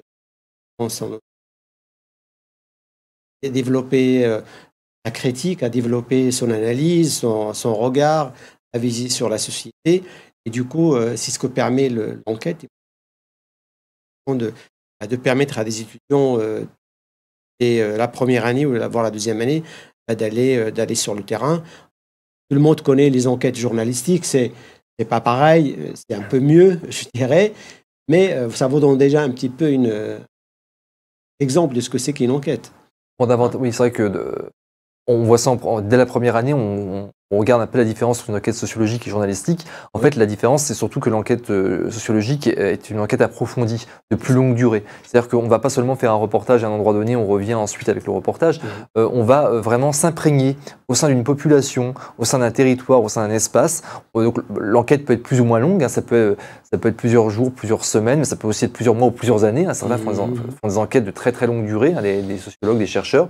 Mais c'est l'idée de comprendre en fait un problème social en s'imprégnant du milieu en fait dans lequel on s'immerge en fait. Et ça c'est vraiment important, le fait que on ne passe pas en revue des problèmes sociaux voilà, vaguement élaborés. On prend vraiment le temps de voir comment les acteurs perçoivent leur réalité, comment la réalité sociale est construite par des structures, par des institutions, par des rapports de force, par des normes, par des valeurs, etc. Donc on cherche à comprendre comment un phénomène social finalement se construit. Il y a vraiment ce temps d'imprégnation, mais qui n'est pas incompatible ensuite avec le journalisme. Il y a des sociologues, en fait, des étudiants en sociologie qui font ensuite du journalisme de leur carrière, quoi, en fait. C'est tout à fait possible.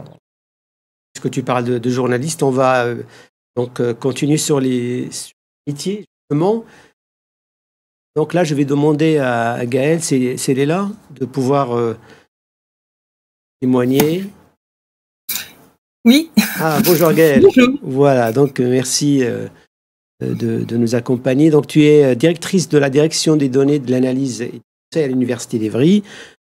Exactement. Je crois savoir que tu es la spécialiste des statistiques, et notamment des informations relatives au devenir de nos diplômés, en particulier des sociologues. Voilà, donc je te donne la parole pour témoigner de cette expérience concernant la sociologie. D'accord. Donc bonjour tout le monde. Je m'appelle donc Gaëlle Frondeler et je suis donc directrice de la donnée, de l'analyse et du conseil à l'Université d'Evry.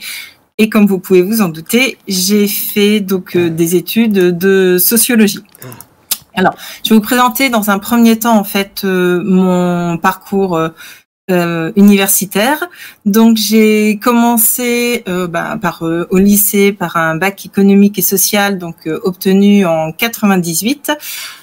Puis j'ai donc réalisé 5 ans d'études de sociologie donc obtenues en 5 ans donc en 2003. J'ai fait en fait mes études à Lille 1 et donc j'avais fait un master ingénierie de l'enquête en sciences sociales. Donc qui n'existe pas du tout à Ivry, et c'était vraiment spécialisé dans la méthodologie des enquêtes, dans le but, entre autres, d'être chargé d'études, ce que j'ai fait. Alors, pour parler rapidement en fait de mon lycée, donc j'ai fait un bac économique et social. J'étais plutôt moyenne au lycée, donc j'ai redoublé ma seconde. J'ai obtenu mon bac avec 10,00 et j'avais choisi un sujet de sociologie au bac et j'ai obtenu 4 sur 20, 7. Donc j'ai quand même réussi finalement des études en sociologie parce que vraiment l'approche au sein du lycée ou au sein de l'université est totalement différente. Et donc finalement tout ça pour vous dire qu'on peut vraiment réussir cette étude au sein de l'université, même si on était plutôt moyen au lycée. Voilà, les deux sont pas forcément incompatibles. Donc voilà, c'était surtout ça. Et pareil, vous pouvez peut-être avoir 12 de moyenne au lycée et pas forcément réussir en sociologie parce que les approches, les méthodes de travail sont vraiment différentes. Alors j'avais fait le choix de la sociologie, donc surtout par goût, pour comprendre un petit peu les interactions entre les individus, pour comprendre les phénomènes sociaux. Tout ça, ça m'intéressait particulièrement, donc c'était plus par goût de la matière, mais pas forcément par rapport à un projet professionnel bien précis. Finalement, en fait, mon projet professionnel s'est fait durant la 2e année, je dirais, de licence, où je me suis vraiment intéressée au type de master proposé par mon université, et notamment le master ingénierie de l'enquête en sciences sociales. Et là, je me suis dit, oui, finalement, c'est vraiment ça qui m'intéresse. Et j'ai envie de me spécialiser, voilà, les enquêtes et d'être chargée d'études. Donc, mon projet professionnel s'est fait vraiment au bout d'1 an ou 2 par goût de la matière et voilà, en tâtonnant un petit peu rapidement. Alors, mon parcours professionnel. Donc, pendant mes études, j'ai fait 2 emplois surtout liés à la sociologie. Tout d'abord enquêtrice. Au sein donc des urgences du CHR de Lille, c'est-à-dire que je faisais passer des questionnaires en face à face avec donc les personnes qui sortaient des urgences. C'était très très intéressant d'un point de vue sociologique parce qu'on a aux urgences aussi bien donc des cadres que des ouvriers, que des personnes maîtrisant pas très bien la langue française, et la plupart des gens voulaient surtout partir très vite chez eux. Donc il fallait être vraiment performant, adapter son discours à la personne. Ça m'a vraiment appris à à bien s'approprier un questionnaire et être plus à l'aise avec l'interaction, enfin dans l'interaction. J'ai également fait donc un deuxième emploi pendant mes études liées à la sociologie. Alors, il faut savoir en fait donc les sociologues, les chercheurs en sociologie réalisent très souvent donc des entretiens individuels, donc semi-directifs. Et à ce moment-là, en tout cas, les sociologues avaient besoin souvent de petites mains pour pouvoir faire la retranscription d'entretien donc sur Word. Et j'ai répondu à une annonce et en fait, pendant plusieurs années, ils ont fait appel à moi. Donc, j'ai travaillé avec des sociologues du CNRS. C'était extrêmement intéressant puisque ça m'a permis déjà de voir un petit peu comment des sociologues mènent un entretien, comment rebondir, relancer, voilà. Et puis en fait, les sujets étaient très intéressants. Donc moi, vraiment, un grand conseil, c'est faire ce type d'emploi, si jamais ça existe toujours, parce que moi, c'était en 2000.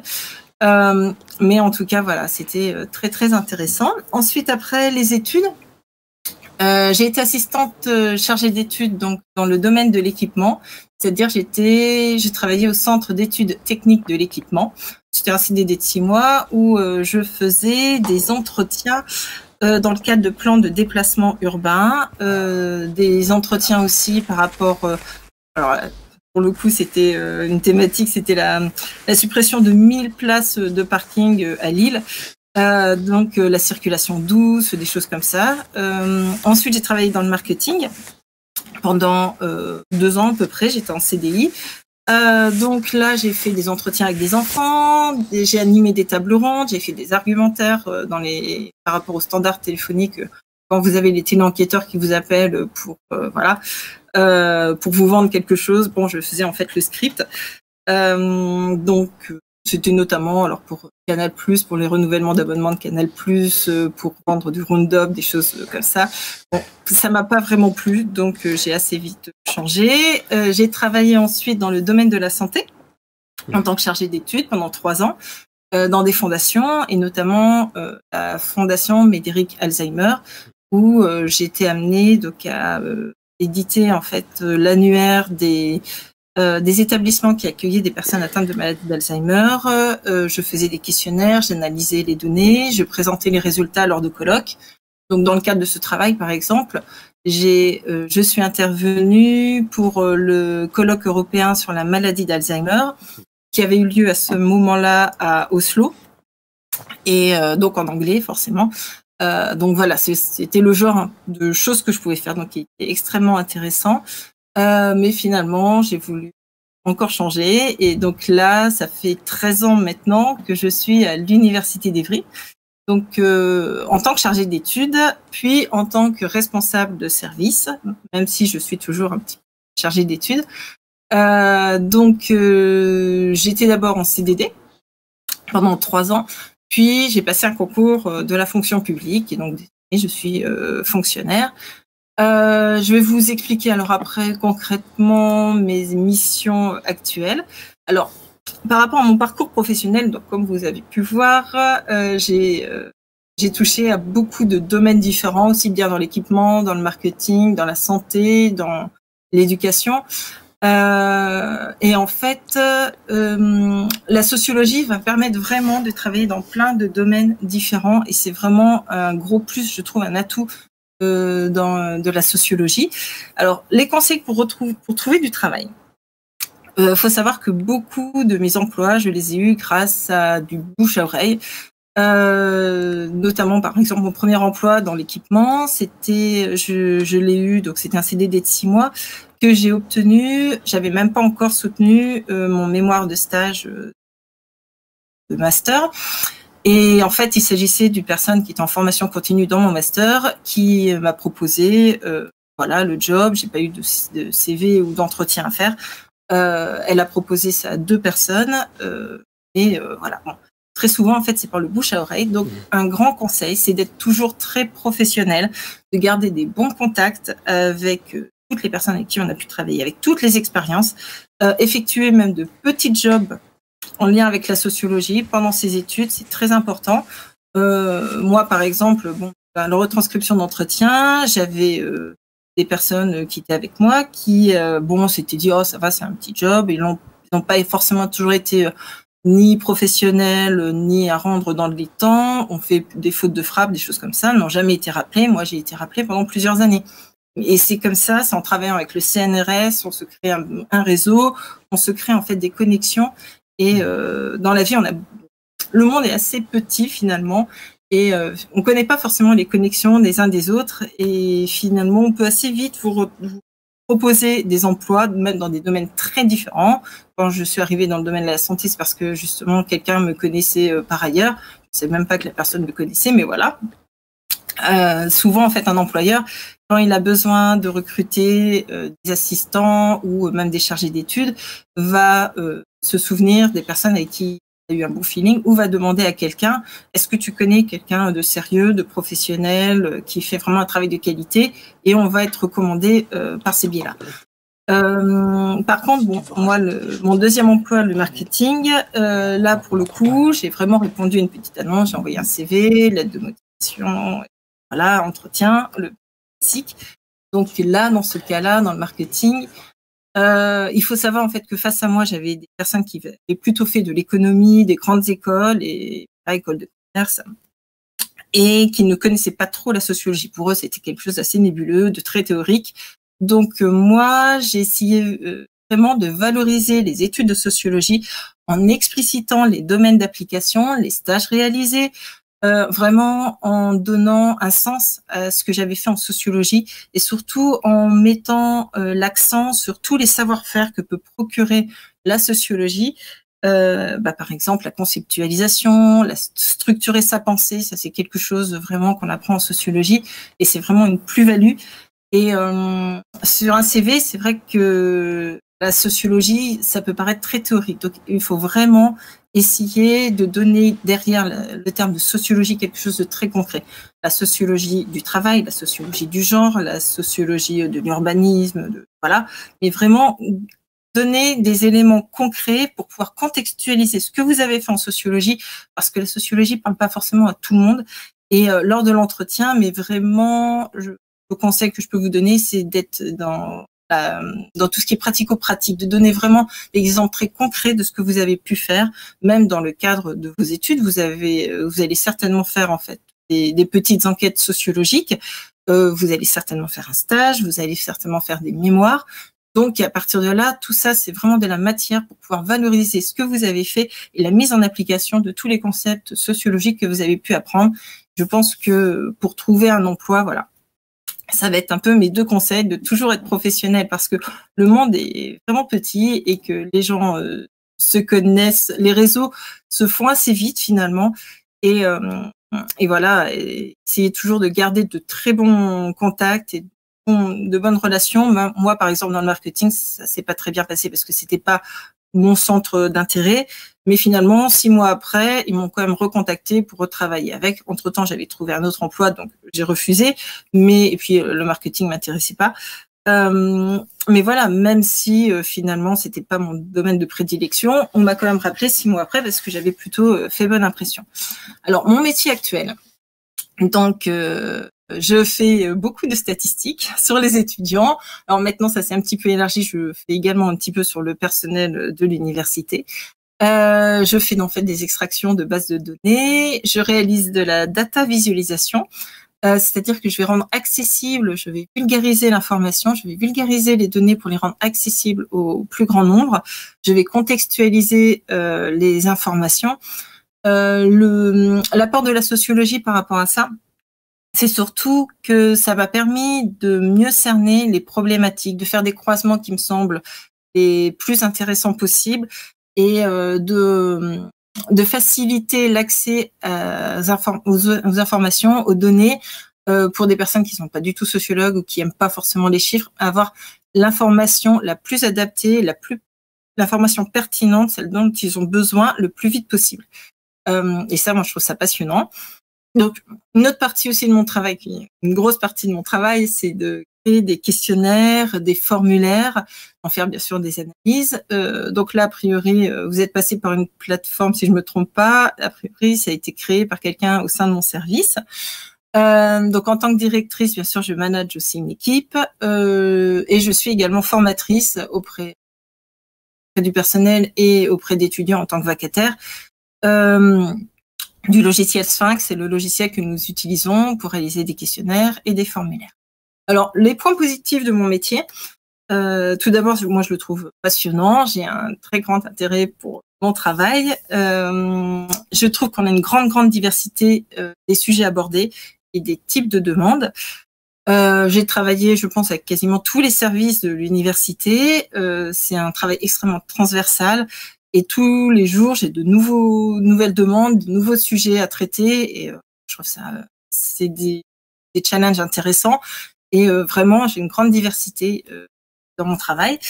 Et enfin, j'ai un grand sentiment d'utilité parce que je fais souvent en fait des formulaires pour aider la communauté.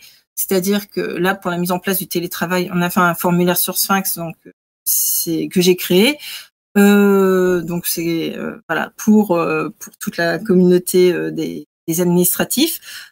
Pour la communauté étudiante, j'avais fait récemment encore des formulaires pour pouvoir s'inscrire, pour venir rechercher des colis alimentaires pendant le confinement. Donc ça, c'est quand même extrêmement utile également.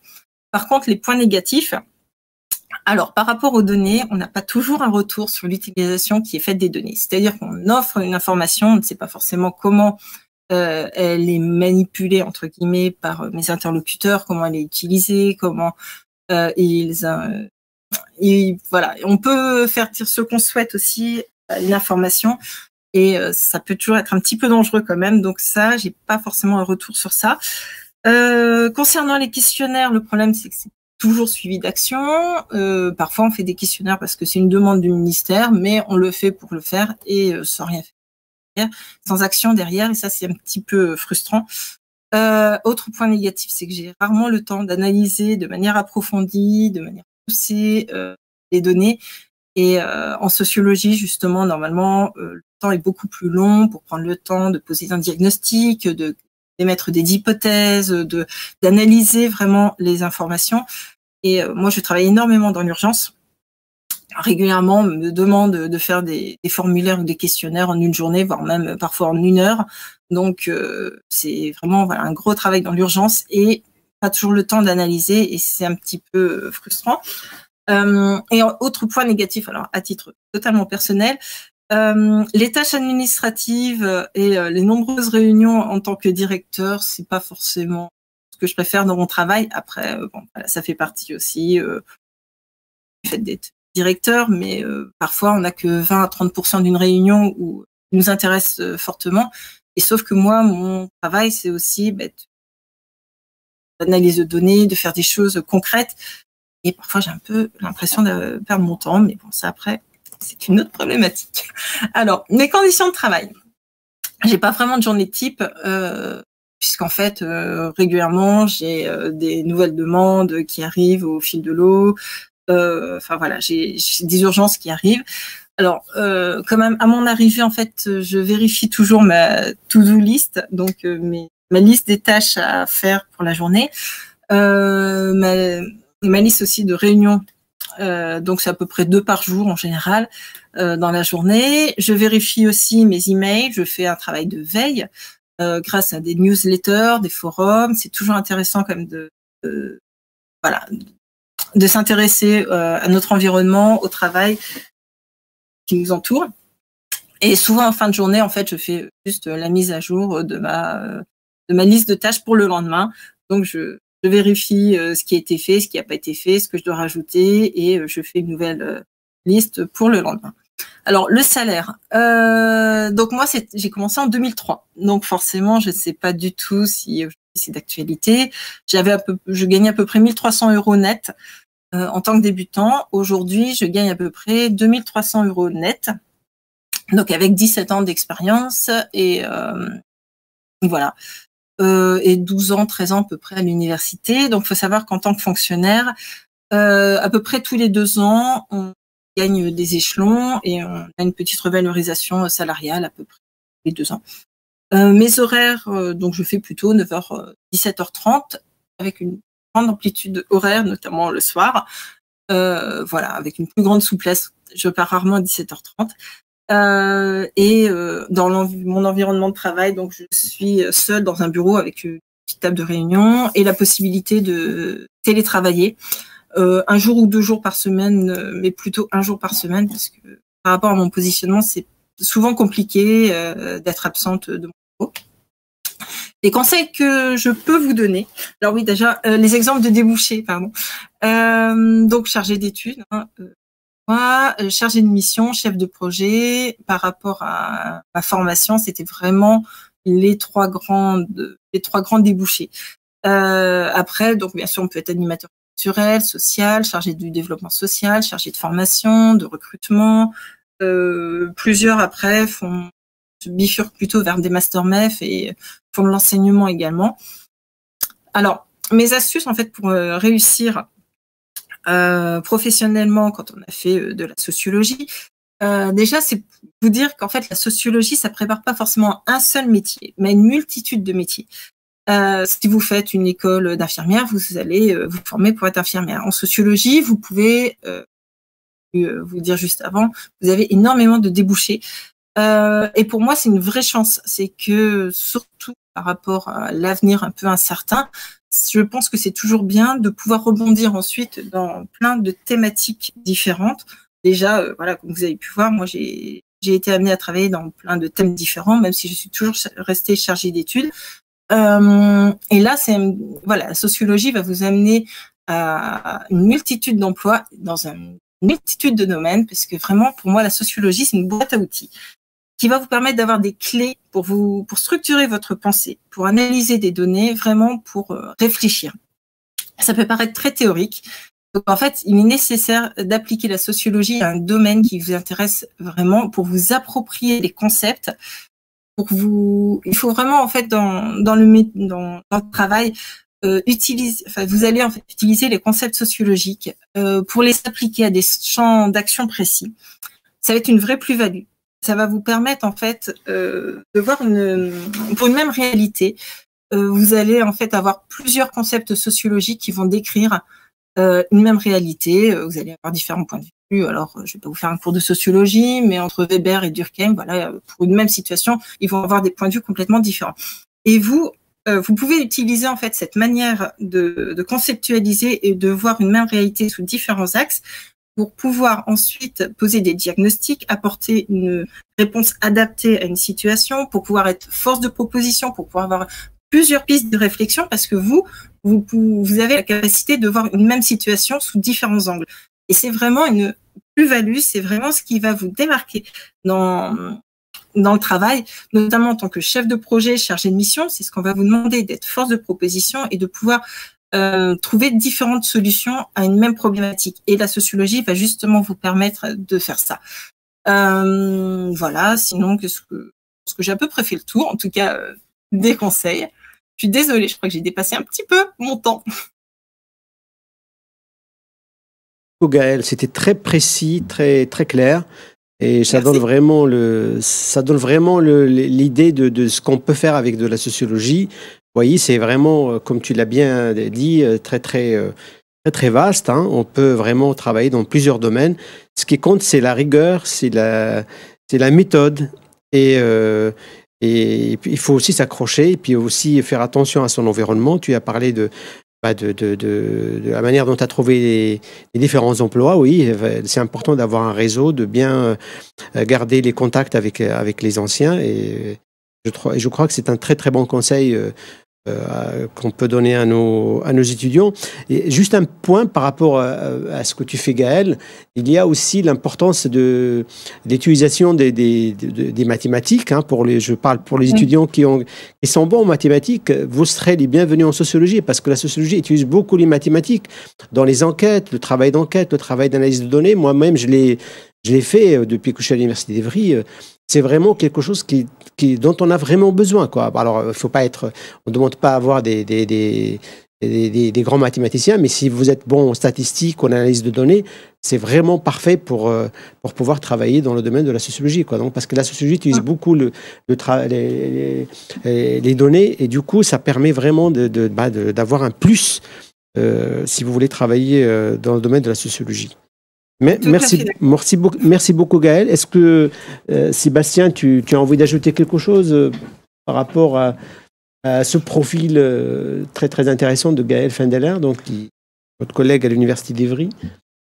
Oui, je trouvais que c'était donc un retour d'expérience très intéressant en fait, qui permet vraiment de rendre compte de la diversité déjà des profils qu'on peut avoir professionnels en fait à l'issue d'un cursus en sociologie. Et donc de voir surtout que ce sont en fait des compétences, des qualités qui sont vraiment attendues par différents types d'employeurs. Donc là, c'était donc dans le cadre donc, de différentes expériences d'études, d'enquêtes, etc. On peut parfois, regretter, c'est clair que quand on fait des études de sociologie ensuite dans la vie professionnelle, nos employeurs respectifs ne veulent pas forcément approfondir comme on le voudrait toutes les enquêtes, toutes les données. Mais par contre, on a toujours, comme ça a été dit à l'instant, c'est vrai, ce goût, cette envie en fait quelque part d'approfondir, de questionner, etc. selon ses compétences, selon ses qualités particulières. Et c'est ce qui fait finalement, je pense aussi l'intérêt du coup d'un profil d'apprenti sociologue en fait quelque part, de toujours un peu être en éveil comme ça par rapport à des questions qu'on peut se poser, qu'on peut voir. Encore une fois, par rapport à des réalités concrètes. Hein, c'est pas des questionnements généraux, c'est vraiment lié à des observations qu'on voit dans notre vie, hein, dans notre vie sociale, dans nos activités professionnelles, et par rapport donc du coup encore une fois à l'expérience qu'on peut accumuler dans un domaine d'expérience, dans un domaine vraiment de professionnel particulier. Vous voyez, il y a vraiment cette richesse-là, mais je voudrais rebondir également sur un tout petit point également, sur le fait que, comme Gaël vient de le dire à l'instant, la sociologie n'est pas très connue, enfin, on méconnaît relativement ce qu'il y a derrière concrètement, donc ça veut dire que c'est vrai que quand on vient du coup d'un cursus en sociologie, il faut aussi expliquer ce qu'on est capable de faire.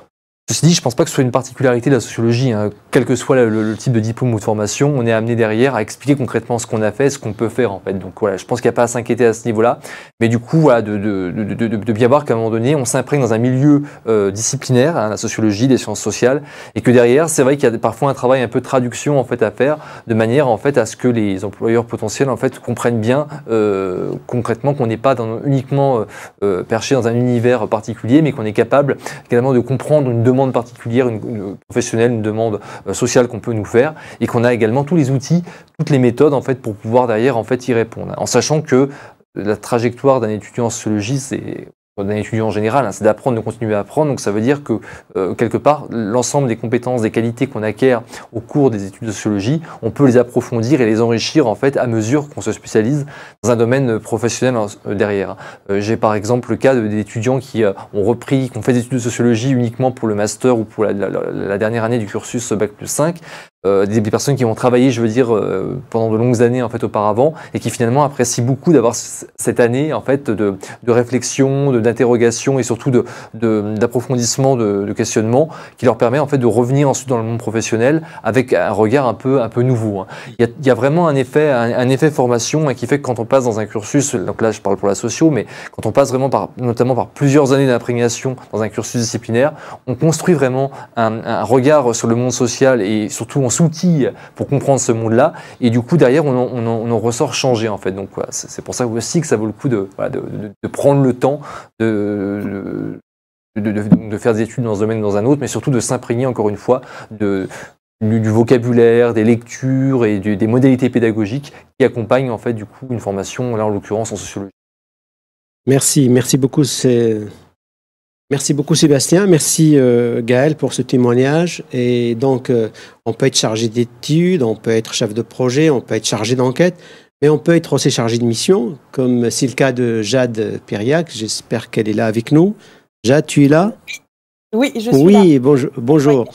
Donc Jade, bonjour. Tu es chargée de mission à ISON Développement, à Ivry, donc sur Ivry. Ça. Tu es aussi une ancienne étudiante de l'Université d'Ivry, donc tu as fait sociologie. Tout à fait. Bien, merci. Voilà, donc je te laisse la parole pour témoigner de ton expérience aussi, comme Gaël. Merci. Merci. Alors, je m'appelle Jade.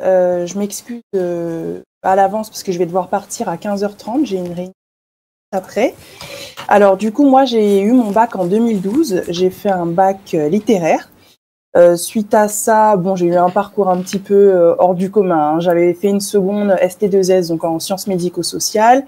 Mes parents ayant déménagé dans le lycée où j'allais me retrouver, il n'y avait plus de place.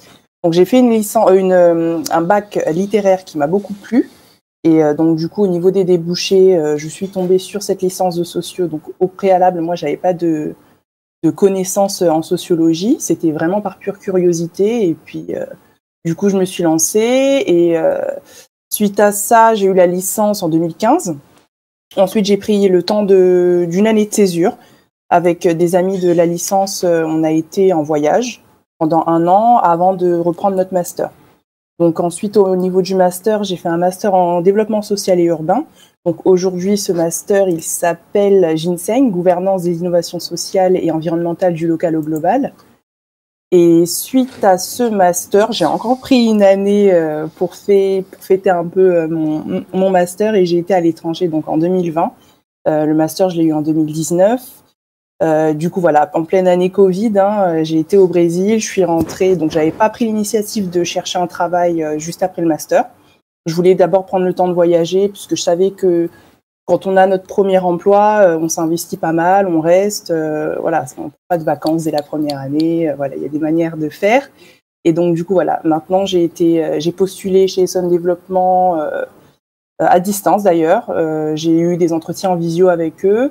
Leur profil, mon profil les a intéressés notamment parce que ma dernière année d'alternance, je l'ai faite à l'université Paris-Saclay en tant que chargée de mission égalité et diversité.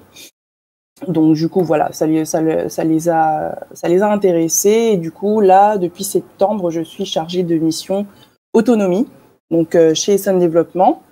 Au niveau de la licence, pour vous, je suis pas du tout le déroulé qu'on m'a donné, excusez-moi. Au niveau de l'expérience vécue pour la première année de licence, je vais pas vous mentir, j'ai été complètement paumée. Moi, j'étais complètement paumée parce que je connaissais pas la discipline. La fac, c'était tout nouveau pour moi. Ça demande énormément d'autonomie, d'organisation aussi. Mais comme disait Monsieur Petit, c'est un peu comme ça que ça fonctionne en France, au niveau du système universitaire. Et ça crée, in fine, une espèce d'épuration naturelle, en fait.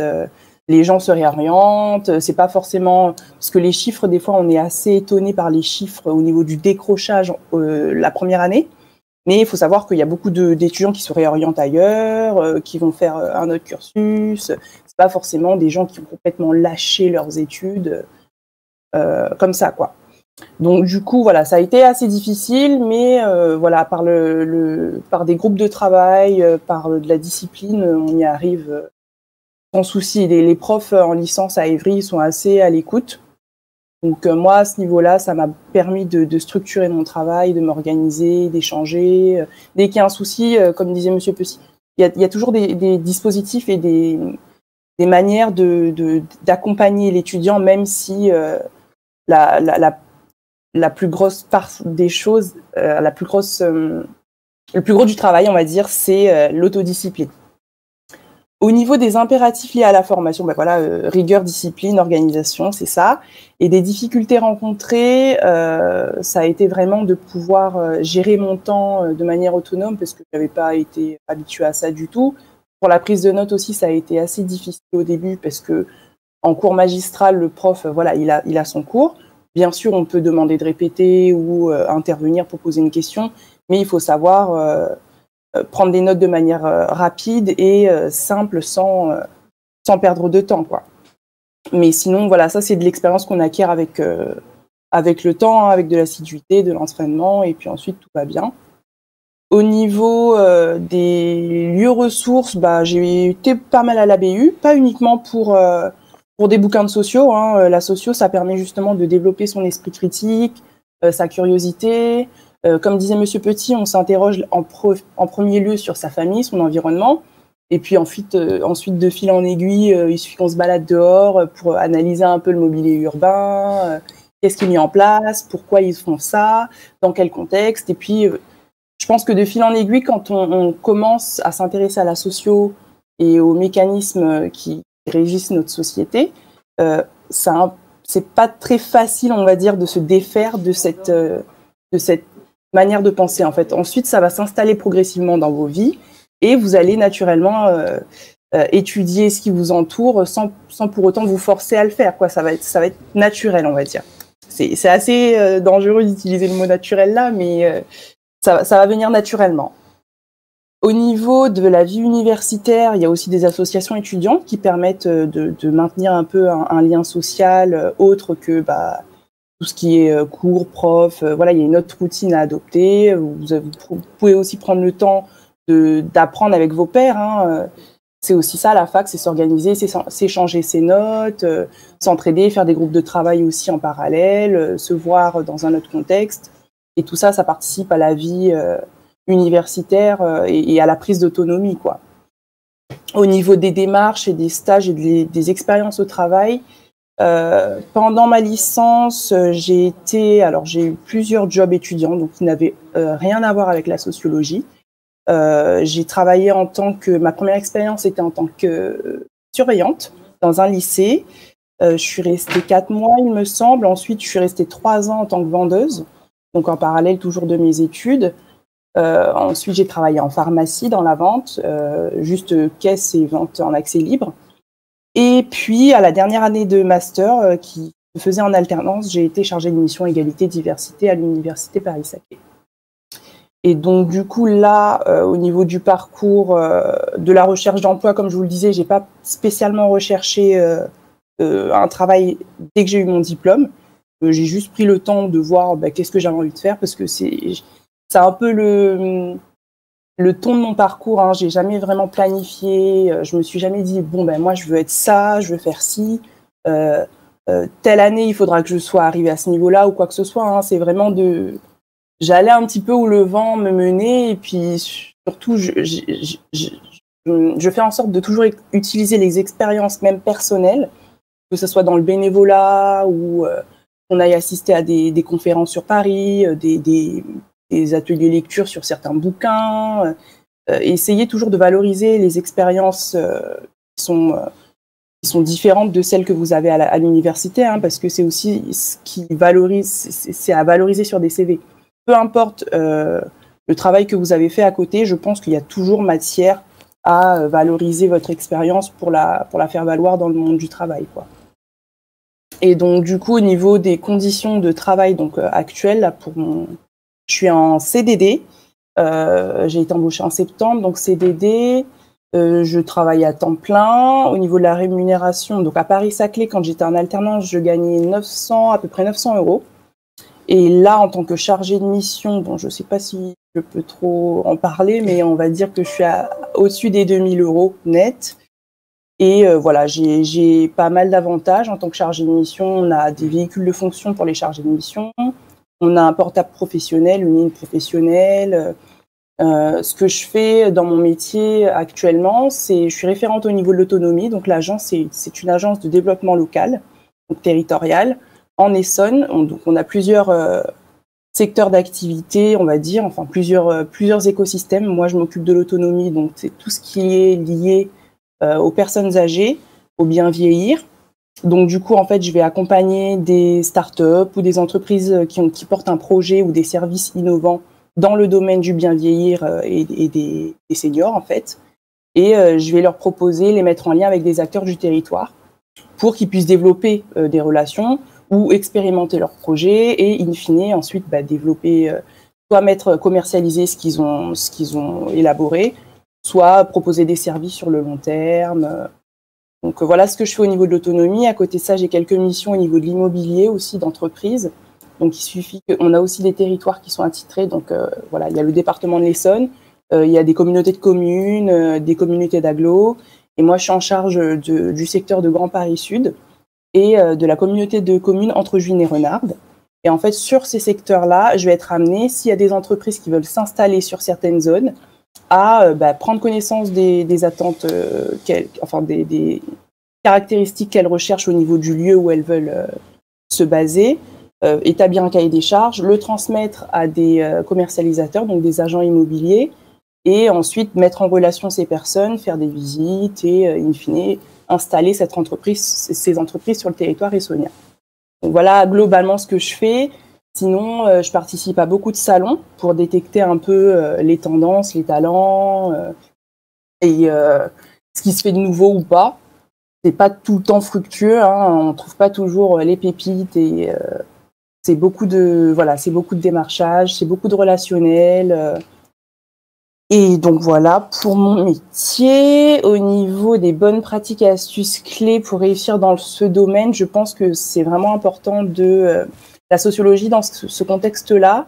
Elle m'apporte cette vision sur les phénomènes sociaux. En fait, avant tout rendez-vous, je m'interroge sur la place de cette personne, sur tout ce qui est politique au niveau, pourquoi ces politiques ont été mises en place, de quelle origine cette personne-là, où elle se situe au niveau de l'organisation, pourquoi elle fait ce métier-là, et qu'est-ce qui pourrait être les freins dans le bon établissement de ses tâches de travail. Et tout ça, ça participe à m'aider à organiser mes entretiens et à appréhender justement la personne. Sous quel angle je vais pas aller m'adresser de la même manière avec un élu, parce qu'on fait aussi de l'accompagnement aux élus. Je vais pas aller m'adresser de la même manière à un élu qu'avec un étudiant qui vient de présenter un projet innovant et qui voudrait l'expérimenter sur le territoire. C'est vraiment pouvoir comprendre et analyser une situation et agir en fonction de cette situation sur un instant T. Et donc, voilà. C'est tout ce que j'avais à dire. J'ai essayé d'être très rapide pour pouvoir répondre éventuellement aux questions qui vont être posées. Ok, merci beaucoup Jade. Merci, très complet, pareil, très intéressant. Et donc là, effectivement, ça donne encore l'idée de ce qu'on peut faire avec de la sociologie. Là, on est plutôt dans le domaine du développement économique. Donc, c'est très intéressant. Donc, preuve en est que c'est très vaste, c'est très large. Est-ce que, Sébastien, tu as des choses à ajouter après le témoignage de Jade, par rapport au métier, par rapport à ce profil? Oui, je vais être très bref sur le fait que déjà, on voit à travers le témoignage de Jade qu'il y a eu vraiment un degré d'imprégnation vraiment des études de sociologie dans son propre parcours, dans la manière dont elle construit justement son rapport au monde. On a tous des expériences personnelles, donc on reçoit de manière forcément singulière en fait les études quelles qu'elles soient, elles nous marquent plus ou moins, les enseignants nous marquent plus ou moins. Il y a toujours des moments un peu clés, un peu déclics. Il y a toujours un temps où on se cherche un peu, tout ne vient pas spontanément, c'est-à-dire qu'on on s'émerveille pas immédiatement pour quelque chose, mais il y a je pense des moments qui cristallise, c'est-à-dire qu'il y a des moments où vraiment on sent qu'il y a une tension, on sent qu'on change en fait quelque part. Et du coup, c'est vrai que ce changement, en fait, on peut l'observer en fait tout au long d'un cursus en fait. Donc là, en gros, en sociologie, on le voit bien justement, être étudiant en première année, c'est pas exactement pareil qu'en troisième année ou qu'en cinquième année. Il y a une maturation vraiment, pas seulement la personnalité, mais aussi du questionnement, du projet, etc., professionnel, du projet de vie en fait quelque part. Et du coup, on voit que ça aboutit finalement à une réappropriation du contenu qu'on voit en cours, une réappropriation qui est particulière, là aussi, selon le profil de vie et selon les expériences en fait qui nous marquent tout au long de la trajectoire. Donc voilà, du coup, c'est vraiment aussi appréciable vraiment de voir que l'on change, que l'on se transforme quelque part au fil de nos études, et surtout que derrière, en fait, on n'acquiert pas seulement des compétences interchangeables, monnayables ou autres. On disait tout à l'heure que il faut expliquer ce qu'on fait en sociologie, mais derrière on se singularise, on développe en fait un profil particulier qui est pas seulement un profil du coup professionnel, mais on voit que c'est vraiment la construction d'une personnalité sociale avec des questionnements. On a des questionnements propres, des aspirations qui nous sont propres, et surtout du coup on construit vraiment un rapport au monde, un regard en fait qui est particulier, parce que justement, comme le disait Jade à l'instant, on apprend vraiment à déconstruire la position des uns et des autres dans une organisation. On apprend vraiment à décrypter quelque chose, des phénomènes qui nous apparaissent sous un angle un peu naturel, un angle évident, mais en sociologie justement on apprend à voir que rien n'est évident, tout est construit en fait, et c'est construction donc fait que l'on peut mieux quelque part démystifier, défaire en fait quelque chose qui peut nous impressionner. Un entretien d'embauche, par exemple, c'est un rapport de force qu'en sociologie on peut apprendre en fait quelque part à déconstruire.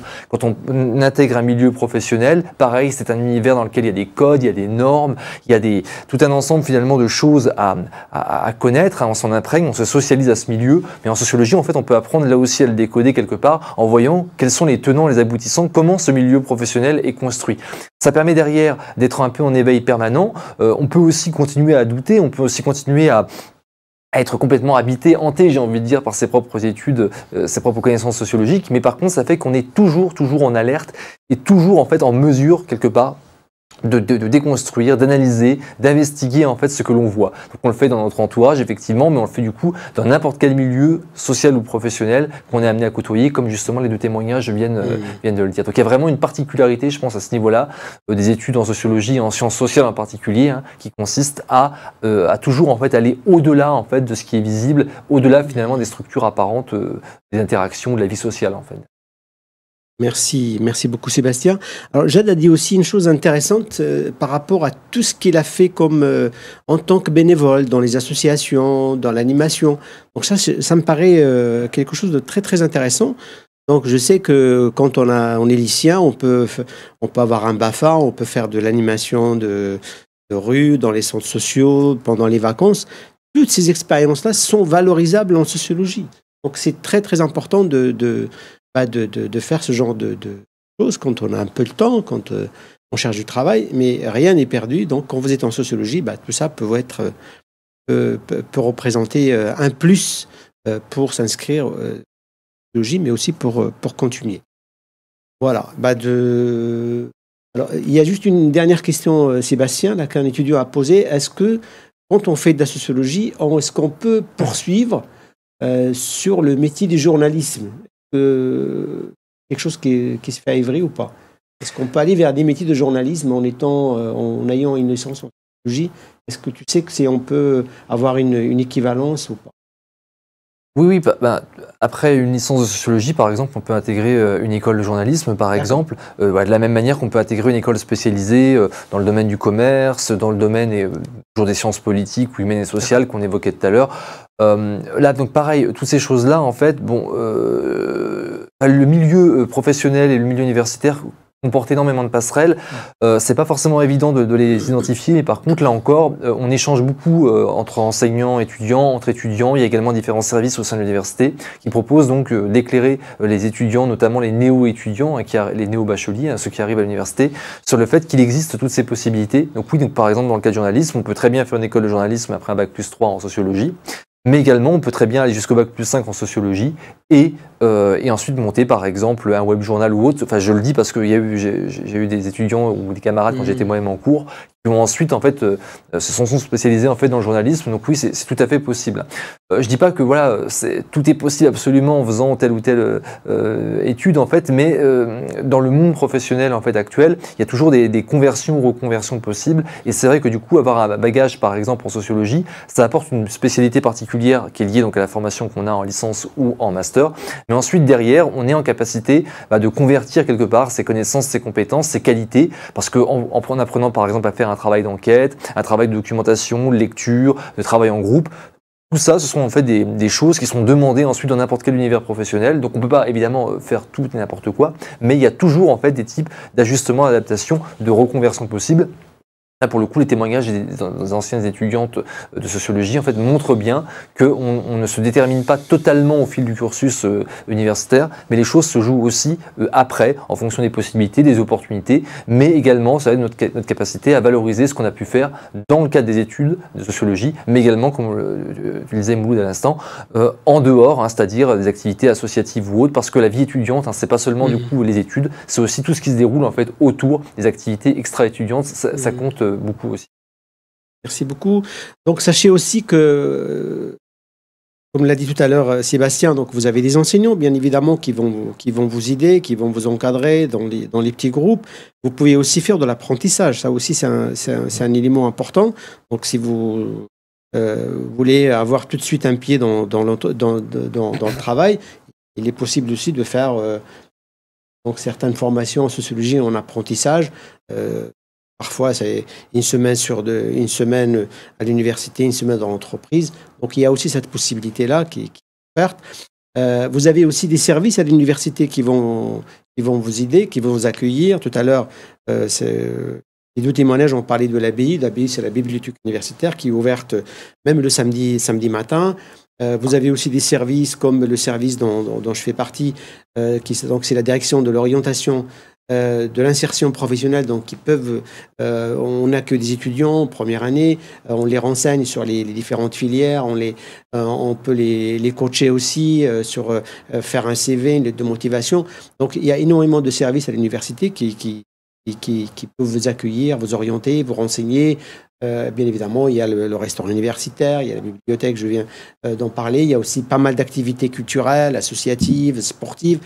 Donc, c'est un monde, un nouveau pour vous, mais tout y est aussi pour vous permettre, bien évidemment, de vous y retrouver et de trouver vos repères.